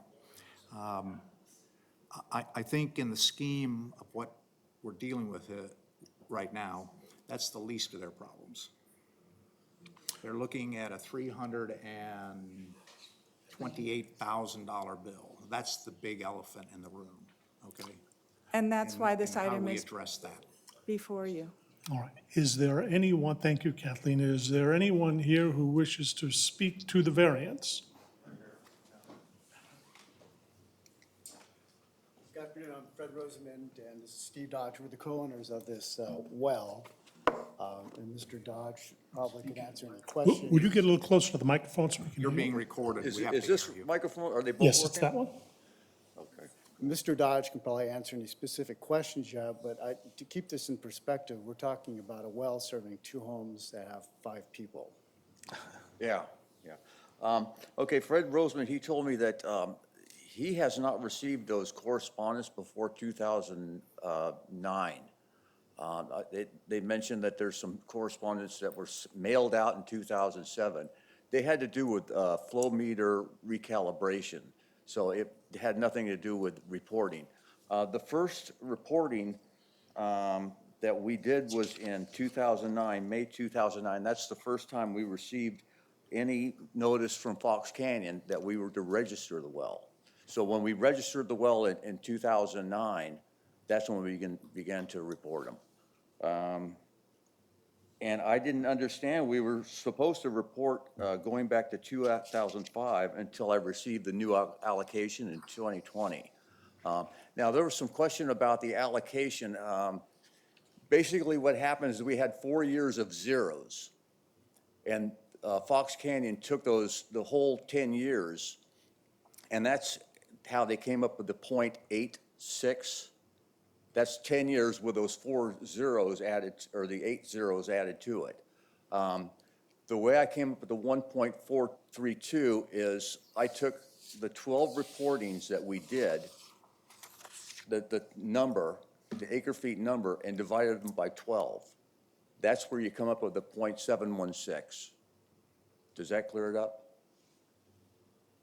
And so if you take those zeros out and you replace it with the .716, then you come up with the 1.432. And I think that's the fair way of doing it. Let's see. Yeah, I think I mentioned the correspondence that Kathleen mentioned that go back to 2007. That's still 2 years after we were supposed to be reporting. They have to do with the flow meter recalibrating. I don't think we did anything wrong, and I don't think we should be penalized because of this. Every time Fox Canyon's asked us to do something, we've done it. I mean, even putting in the flow meter, they asked us to do that in 2013. We did it. Let's see. And I don't see how we were supposed to know that we were supposed to be reporting this going back to 2005, when we were never notified. The first notification we got was in May of 2009. Now, as for the surcharges and stuff, back in 2009, we were paying $4 an acre feet. Now,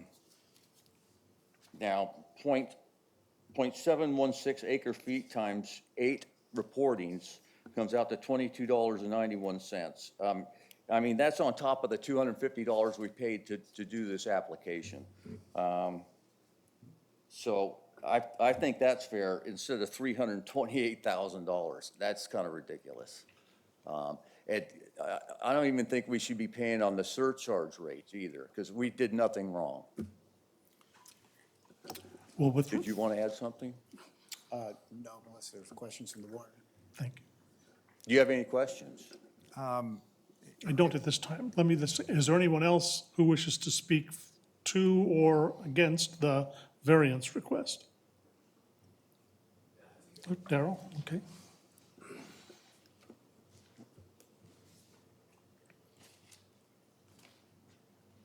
Darrell Smith, being a grower and a farmer and being involved with Fox Canyon before it became Fox Canyon and knowing some of the mishaps and slips that could take place, it seems to me that $328,000 for possible miscommunications or even a matter of protest, there should be some limit to this. It seems to be a bit predatory. If it was happening to me, that's how I would view it. I would view it as a very predatory move and way out of hand. There seems to be some room for negotiation. That's my input. Thank you very much. Thank you. All right. So now I guess it comes to the board. We have 2 issues to decide. I have some questions. Oh, go right ahead. So you have a water well on the balance of the property, is that correct? There's a ranch well and Different location. in a different location that's for the agriculture. I understand. But we, yeah, and we also do have you a own- PTP turnout for the agriculture, but this well here is just for 2 houses. Okay, I understand that. Do you own the ag production well? Yes. Okay. And you have signed up with the PTP system to receive water from the PTP turnout vis-à-vis United and its deliveries. There's a PTP turnout, yes. Yes. Do you receive water from the PTP well? Not the houses. I understand that. I'm asking about the water Yeah, well. yeah. Okay. So what you have is according to the diagram, you have two parcels, two ag parcels, and next to it you have a house. The two ag parcels receive water from your well, which is registered. Have you been paying your appropriate GMA fees and United fees on the ag well? On the ag well, yeah, to my knowledge, yeah. Okay, Good. and are those wells and is the PTP turnout metered? Are all those two items Oh, yeah, metered? yeah, they're all Okay. metered, yeah. So I find it difficult that when you say, we put a meter on our domestic well, but we didn't we didn't know we had to report it.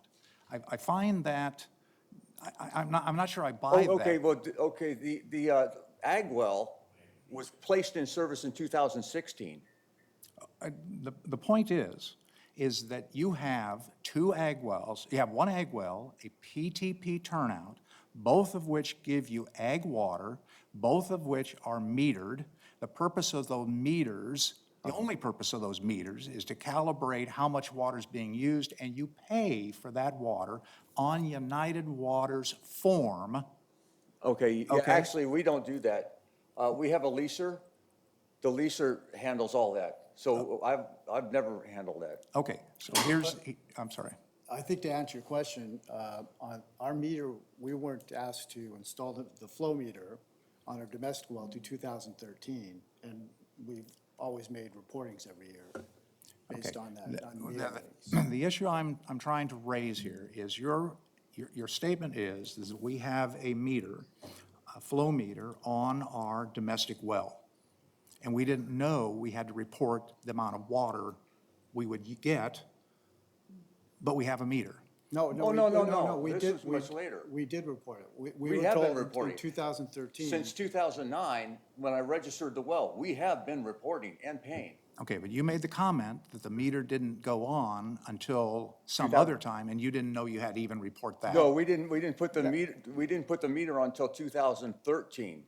And what we've been doing, we've been, I asked Fox Canyon, how do I report it? And they said, well, what you do is you base it off of the number of people there. Until we installed the flow meter. Yeah, And until then we were asked to do install that. the flow meter in 2013. And so we've always reported it. Yes. Once the flow meter was installed in 2013. So the 4 years of missing, 2005 through 2009, were before the flow meter was installed. Before, not just that, but before it was registered. Before the well was registered. I think, board member Mulhart, part of the issue here is that there's always been a requirement to register this well. And this well didn't get registered until 2009. And at that point, they became aware that they needed to report. And the question is, why didn't they register until 2009? And then being new to this, I don't know, but the board has put these big penalties in place, not because they want to be predatory or collect them, but to get people who have not registered wells in to register them. So that's a portion that's happened since your last time on board. Hopefully it's Yeah, I guess, Maybe I should explain it a different way. Okay, we received a letter in 2009 to register the well. I registered the well. That's when I began reporting it. We didn't have a meter. So what I was doing is I was basing it on the number of people that were living there, using the well, the domestic well. And I was paying on that. In 2013, we received a letter from Fox Canyon that we had to put in a meter. And that's why you'll see the changes. If you see the period extractions, you'll see from 2009 to 2012, they're basically all the same. The 0.8, those are based on the number of people living there. And then beginning in, 2013, it changes. That's when the meter went in. Does that clarify it? that is helpful. I understand that. I guess I'm a little bit concerned when you state that we haven't done anything wrong, and I think that's probably where part of the rub is. And the part of Okay. the rub is that there has been on the books for a long time that the wells have to be registered. That well was built in 1915. Yes. And it is in the county's system, I would assume. Is that correct? I think so, yeah. So that well is in the county's system. Okay. When were we supposed to be, when were we supposed to be notified, though? Well, The letter we've received that first says, this is our, from Fox, this is our formal request to you to register is May 27, 2009. And so upon receiving this notification, we did that. okay.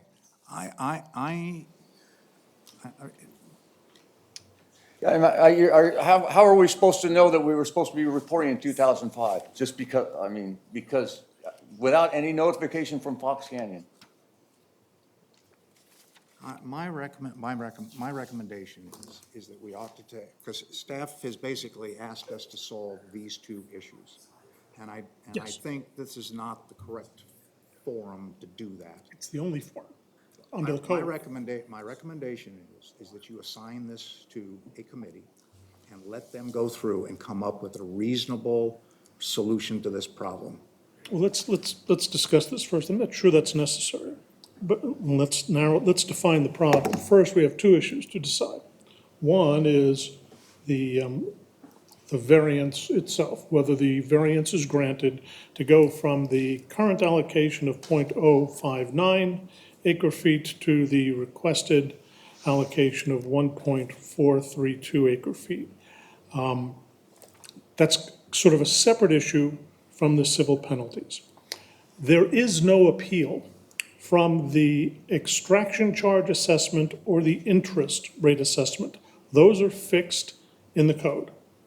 I'm looking at these numbers, I can't see that far from here. I think is it 4153 in extraction charges and 9 something in interest. 98.97. The variance provision, the allocation ordinance does not allow an appeal of those charges. Oh, really? You can, if the board, for example, were to say, we're willing to grant the variance, it would be conditioned upon the payment of those charges. And then the board would consider separately the question of civil penalties. And we'll discuss a little bit about what we've done in other similar cases, because there've been a bunch of them. Yes, and that's part of my hesitation. My plan was not to get involved because I don't have the history from when I was here before to now. So let me ask you this. Understanding that at a minimum, so what is it, about $13,000, $14,000? It's 4153 plus 9897. Understanding that that's the minimum cost of the variance, if you wish to, do you still wish to pursue it? I don't think I want to now. I mean, like I said, we didn't do anything wrong. We've never received any notice back in. Those charges. And you're saying it doesn't matter? No, for the purpose of these costs, no, that doesn't matter. Because basically, these are the fees that should have been paid during the years when there was no reporting. That's what these are, and the interest on those. So this is simply essentially the cost of the variance. If you want to pursue it, whether there should be civil penalties, certainly one of the issues is whether somebody did something wrong, whether it was willful, that's a separate discussion. I just wanted you to be clear that under the code, and Kathleen went through them, the civil penalties can be appealed. What cannot be appealed, what this board has no jurisdiction to change, are the extraction fees that are due and the interest. Now, in your case, that comes to $14,000. Understanding that. Okay. If you were to say, you know what, I don't want the variance. I see. I think Kathleen explained that to me. If it's too much, then we could just say we don't have the variance, and then I guess I guess what would happen is we'd be going over our allocation and paying the surcharge then, which would probably be less than 14,000. I just don't think it's fair, though, I mean, but, that's a, that's a separate discussion than the Yeah. discussion of the civil penalties. Now, with respect to, so that's one issue before the board, but before I ask the board to entertain that issue, I'd like to hear from you whether, understanding that, you still wish to pursue the variance. I'm saying no. I'll defer to you. Yeah.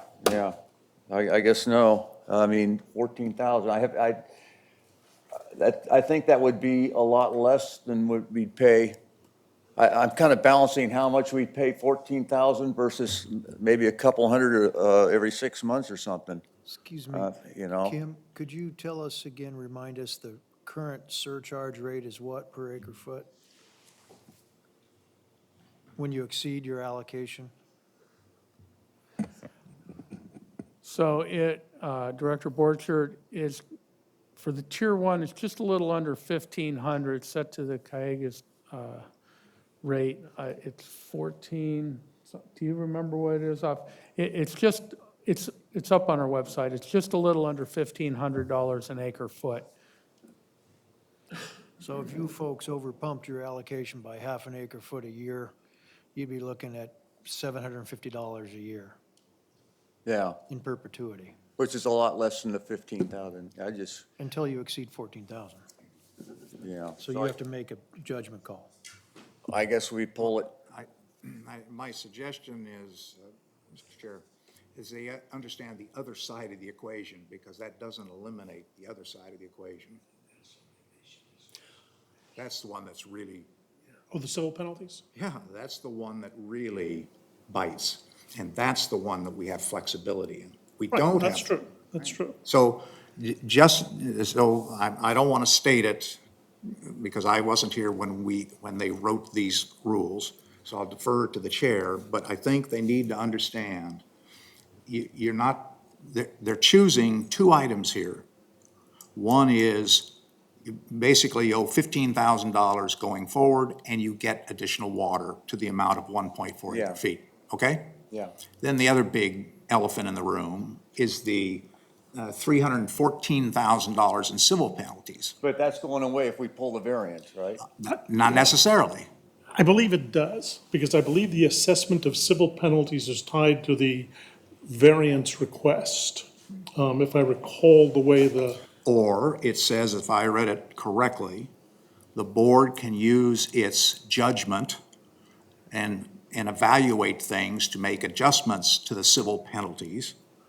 So, and I don't have the history, and because what you we have guys done. have done Sure. variances. What we have done, because we've been through a bunch of these.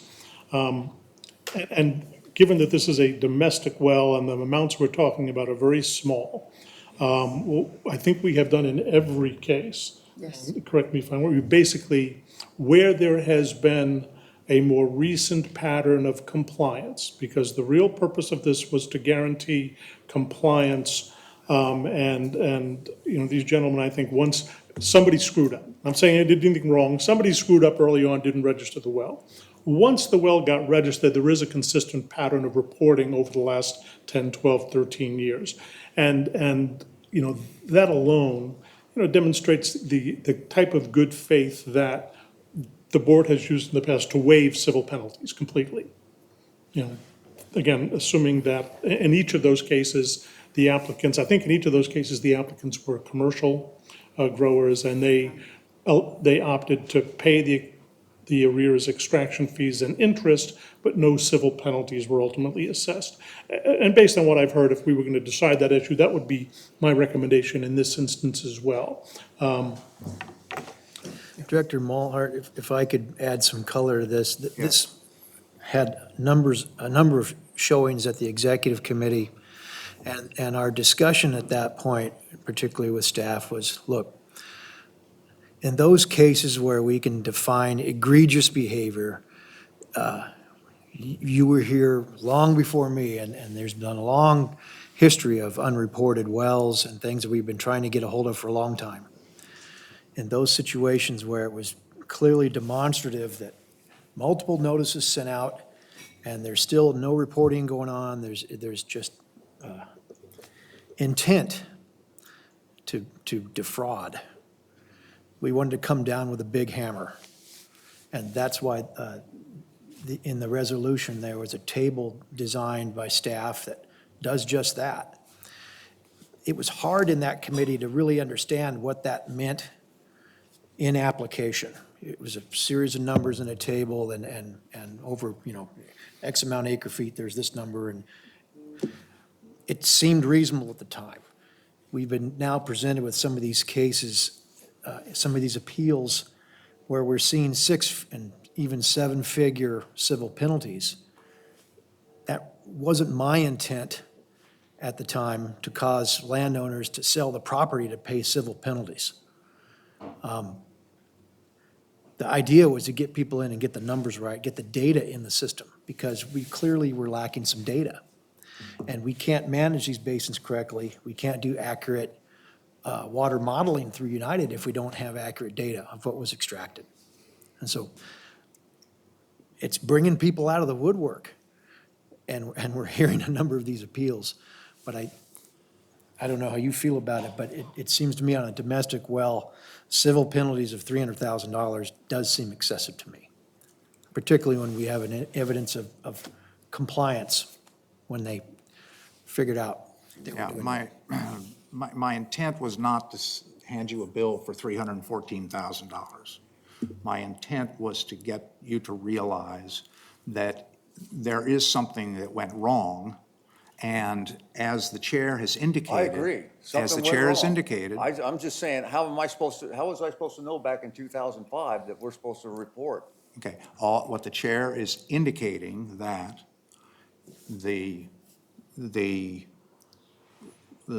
one of the solutions to the problem is you pay the $15,000. It's not quite $15,000. You will get your increase in water. Yes, I You am. continue to report, and I think you're hearing a discussion that that we could make an exception and say the civil penalties would go away. That to me is a reasonable solution to this problem to give you the water that you need. I'm concerned about not paying the civil penalties because from time to time we have to reset the penalties for the overpumping, and that could change in the future, and you would be subject to another increase. So you're always playing catch-up under that solution. Yeah. And I think if that solution that I outlined, that Dave and you've outlined, is consistent with what we've done in the past, I think that's reasonable. Yes. Yes, now I've been here for about a year, and we've seen a number of these cases, and they are, generally speaking, I recall they're all agricultural producers, not for domestic use at all, as I recall. And the penalties, and again, I wasn't here when the ordinance was created, is clearly designed to get people's attention, but doesn't get it till, late in the game. And I know that I want to thank Ms. Rydell, who always does an amazing job of working with something. There's no way that staff can resolve these things. They all have to come to the board, correct? So we can't say, oh, don't come to us with this. It always has to come, and it's always, I'd say, generally speaking, shocking to see the amount. As the time goes by, the penalties do get quite huge. And I think in the past, even with some of the cases where people were able to convince the board, the majority of the board, or unanimous board, that it was in good faith, it was a mistake, wasn't on purpose, we did waive the civil penalties, I think, every time. Am I right? Yes. So here would be a case we'd be applying the civil penalties. Again, they're made to get people's attention to comply and report and pay. But in this case, because it is domestic wells, but I hear your point, Director Malhart, they do have an ag production well, and therefore, did it occur?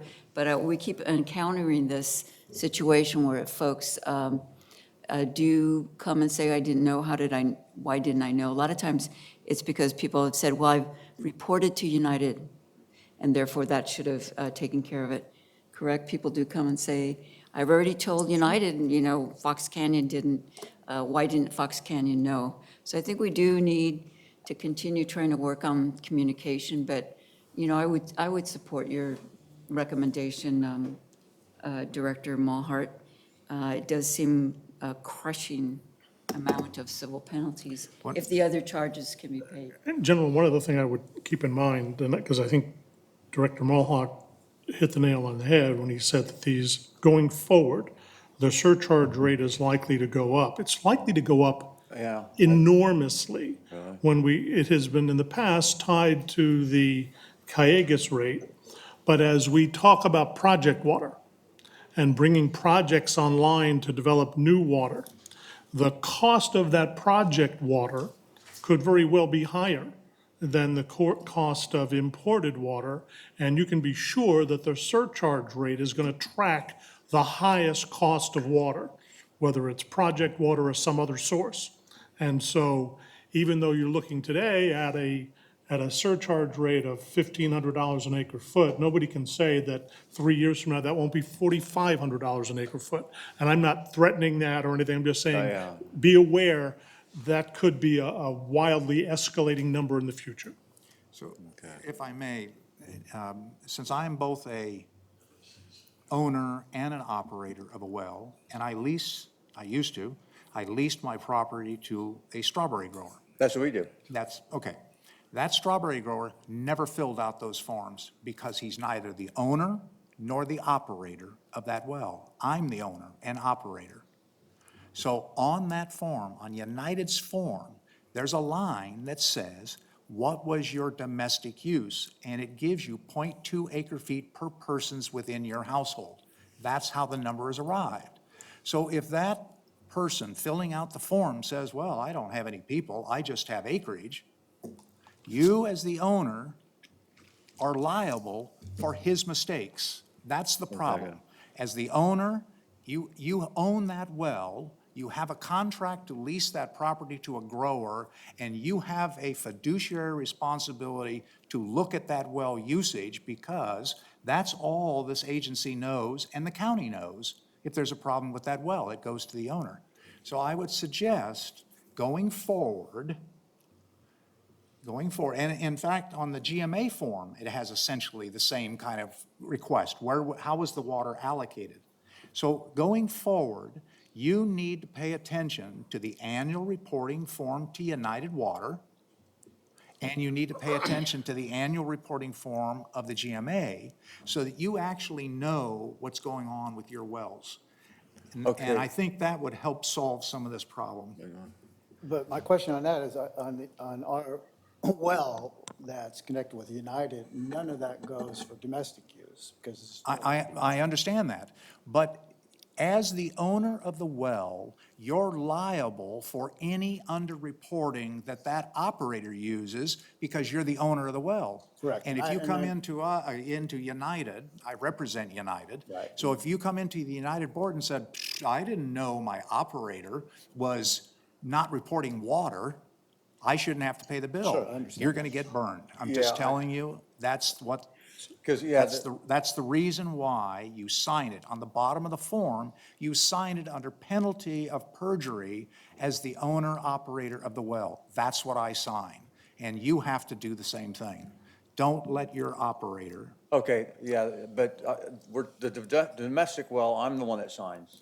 So that form, okay, because you're required to report that water usage to United as well as the GMA. No, it doesn't. I never really understood. Yes, you are. It's a registered well within the system. It never has been. I've always reported. And I'm telling you that is wrong. So I need to go to United also? Yes, you do, sir. Okay. All right, and you're going to run into the same logjam. Now, you're going to be able to cite your records at the GMA as some historical basis, but the United form will specifically ask, did you use this for domestic? Put it down, 0.2 acre feet per persons, how many occupants do you have? Then it'll ask you, what was your ag production? Your ag production is 0, because it's a domestic well. Huh. You know, we've never received anything from United Water that. All right, well, we're not United Water, so We're for the not moment, United let me Yeah, ask oh, yeah, this. that's a different agency, yeah, okay. Based on the discussion, is there a motion to waive the civil penalty portion of the assessment? What I would ask is, I'd like to know which direction they want to go. I mean, Okay. if Well, we're sure. gonna, Okay. let's find Chair- out, if you haven't read the tea leaves of what we're talking about, what do you want to do? Understand. Chair, So I'm okay with Chair, that. They need time to. Chair West. I don't want to pay it, just, let's let it go away. Pardon me. There's a clarification I would like to make, which is that because this involves a domestic well, it is in, I think, an important sense, unlike the previous matters that your board has considered. And the matter of the surcharges that are reflected in the slide that's currently up on the screen, under the resolution that your board adopted, you do have the discretion to adjust those charges as well. It's not just the civil penalties. So, and the language, it's reflected in the board letter. It says the board may adjust these amounts, which includes any surcharge on base period extractions based on the factors set forth in section 1, which are the factors that you've addressed before, which include lack of culpability, financial hardship, and considerations like those. So I just wanted to bring that to your attention. Domestic is different than the, Well, domestic, and this being an unregistered well as Unregistered. opposed to just unreported. failure to report, which was the situation we had in the previous appeals. Well, that broadens the discussion, so. Could you say what section that is, counsel? It's section 2 in the resolution, which I don't believe was, is that on one of the slides? Yeah. No, no.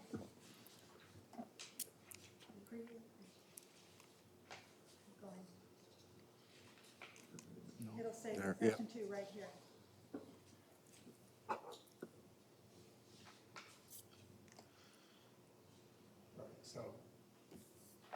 The last sentence refers to these amounts, which is a reference to surcharges, civil penalties. The interest and the base extraction charges would still be due. So, thank you, gentlemen. You can sit down. I think we've heard all of the issues in the testimony. Now it's a question for a discussion among the board, unless, I guess, so the question is, do you want us to consider the variance request or do you not?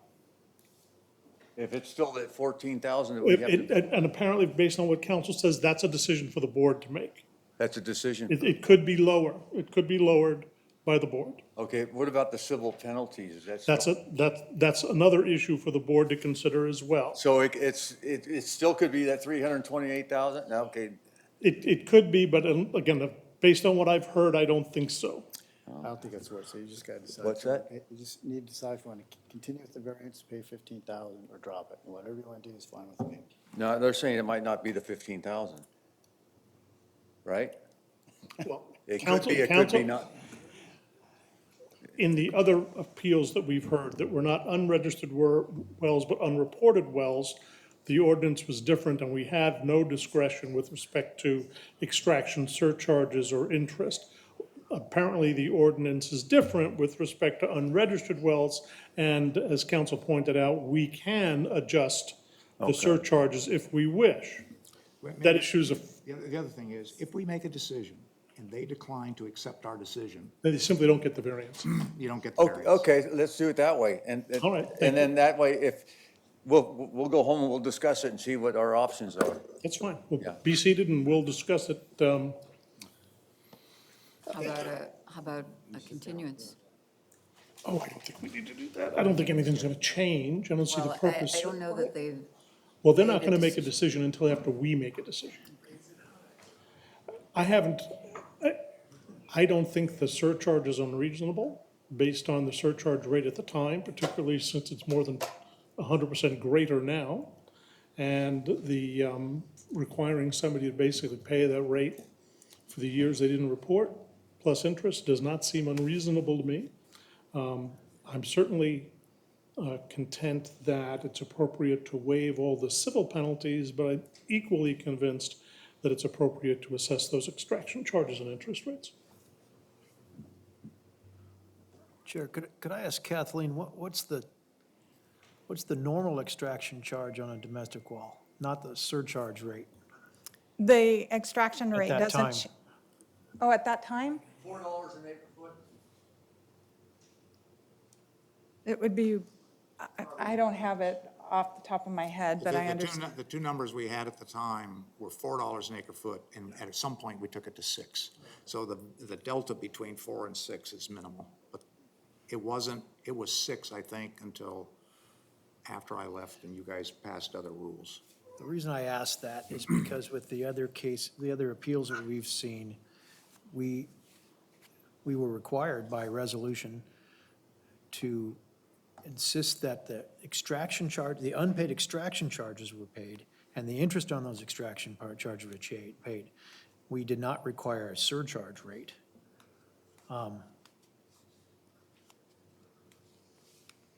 This is a domestic well, and it's got very little use.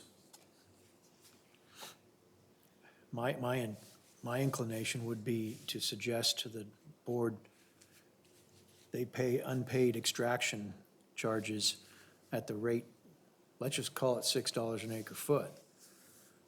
And then we waive those civil penalties. And the interest? The interest must be paid. But the interest would be lower based Be upon lower based on the adjusted. the $6 an acre foot number. Be 90% lower. I'm just trying to maintain some consistency with our previous decisions. But I guess that's impossible because it's a domestic I will well. defer to the three of you because you have been doing this. Remember, when you start setting a precedent, and there is a precedent that's set, and the intent is to get people's attention. I agree that the civil penalties is a big club and is unreasonable. I would be squawking holy murder as well. On the other side of the equation, I think that to be consistent with how we're dealing with everybody, you have to weigh that. So whatever you decide, you're setting a modified precedent, or you keep a precedent, and I'm okay with either decision. I don't want to get in between that because you've been dealing with this for a year. We've been setting that precedent. Yes, and I'm okay with that. Chair West, maybe something else to consider in looking at section 3.5 of the ordinance code. There is a provision for the imposition of twice the normal groundwater charge for unregistered facilities. So that gives you the authority, to impose a $12 fee for the unreported extractions.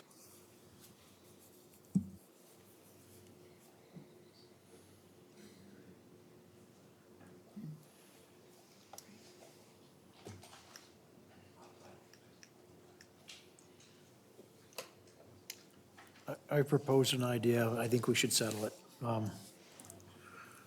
What do you think, Director Ramirez? State it again. I propose that we insist that the unpaid extraction charges be paid and the interest on those unpaid charges At the then existing. at the then extraction existing rate. extraction rate. Do we have, can you come up with the actual amount? Somebody could do the math. No, it's a there. math problem. I That's, know it's a math problem. yeah, I don't think that's adequate for an unregistered well. Whether it's doubled as per 3.5 or some other, or using the extraction charge. I mean, I can accept that there was no intent, perhaps, but I still think that's a magnitude difference than somebody who missed a couple of reporting periods for whatever reason. But, I mean, if that's a motion, we'll move, you know. So if I understand, is that a motion? Or a discussion point? What, Mitchell? Discussion, it's a Okay, good all right. point, because I wasn't taking into account the unregistered well concept. And that is one that we've really been struggling against for a long time here. Mhm. And I would like, not like to make that precedent, that having an unregistered well is okay. Or that we would treat that the same as we would a missing reporting period. Correct. Because that's what this essentially does. Correct. Then I would remove my idea from discussion.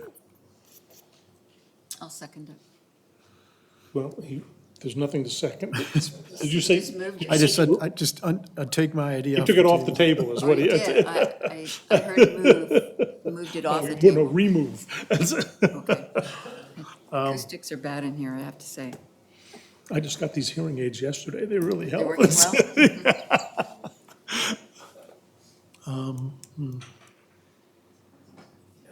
I may, when you're talking about the concern of not penalizing someone for being unregistered, it appears that was for 4 years. Sir, you have to start over again. You can't talk from there. Sorry. Because we can't get it into the system. My apologies. When you were talking about not wanting to waive penalties for unregistered wells, which is totally understandable, you don't want people just ignoring that. In our experience here, it appears we should have registered in 2005. We're saying we didn't know until 2009. So, whether or not you believe that, we did register in 2009. So we're talking about 15, 16 years now we've been in compliance. So I like Board Member Borchard's suggestion, charging us at the $6 acre-foot charge for the extraction charges as the price of the variance. What if we took the 4 years that he just said, the 4 years the well was not registered, apply the surcharge to those 4 years, surcharge rate of 5.1916. What do you? Don't stir the What? pot, then. You're making it too complicated. I do believe there's been a requirement since 1983 to have the wells registered. I don't, it wasn't a new requirement in 2005. That's just the base period that your board selected as. So I'm not sure why the well wasn't registered until 2009, but that requirement's been in place since the inception of the. Well, that's what this proposes. It uses the surcharge rate of 725 and applies the fraction for the extraction, and that's where you get the 519. I do see it now, because it's broken out into two reporting periods per year. Yes. Okay. Okay. The, Registration's different. I see, okay.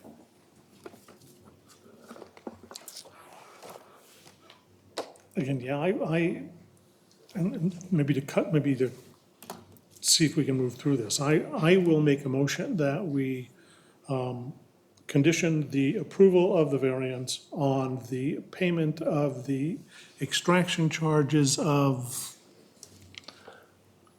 $4,153.28. thank you, and the interest of, $9,897.79. thank you, and waive all civil penalties.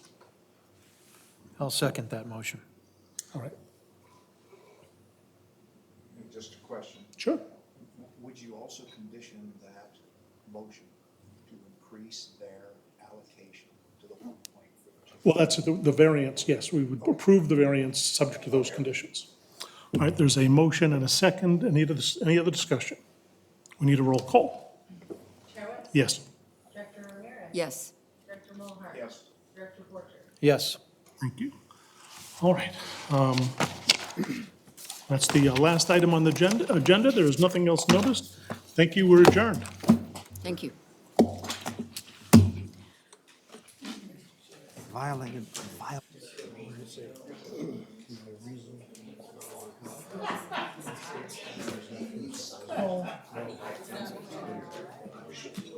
Don't take any offense. Don't worry.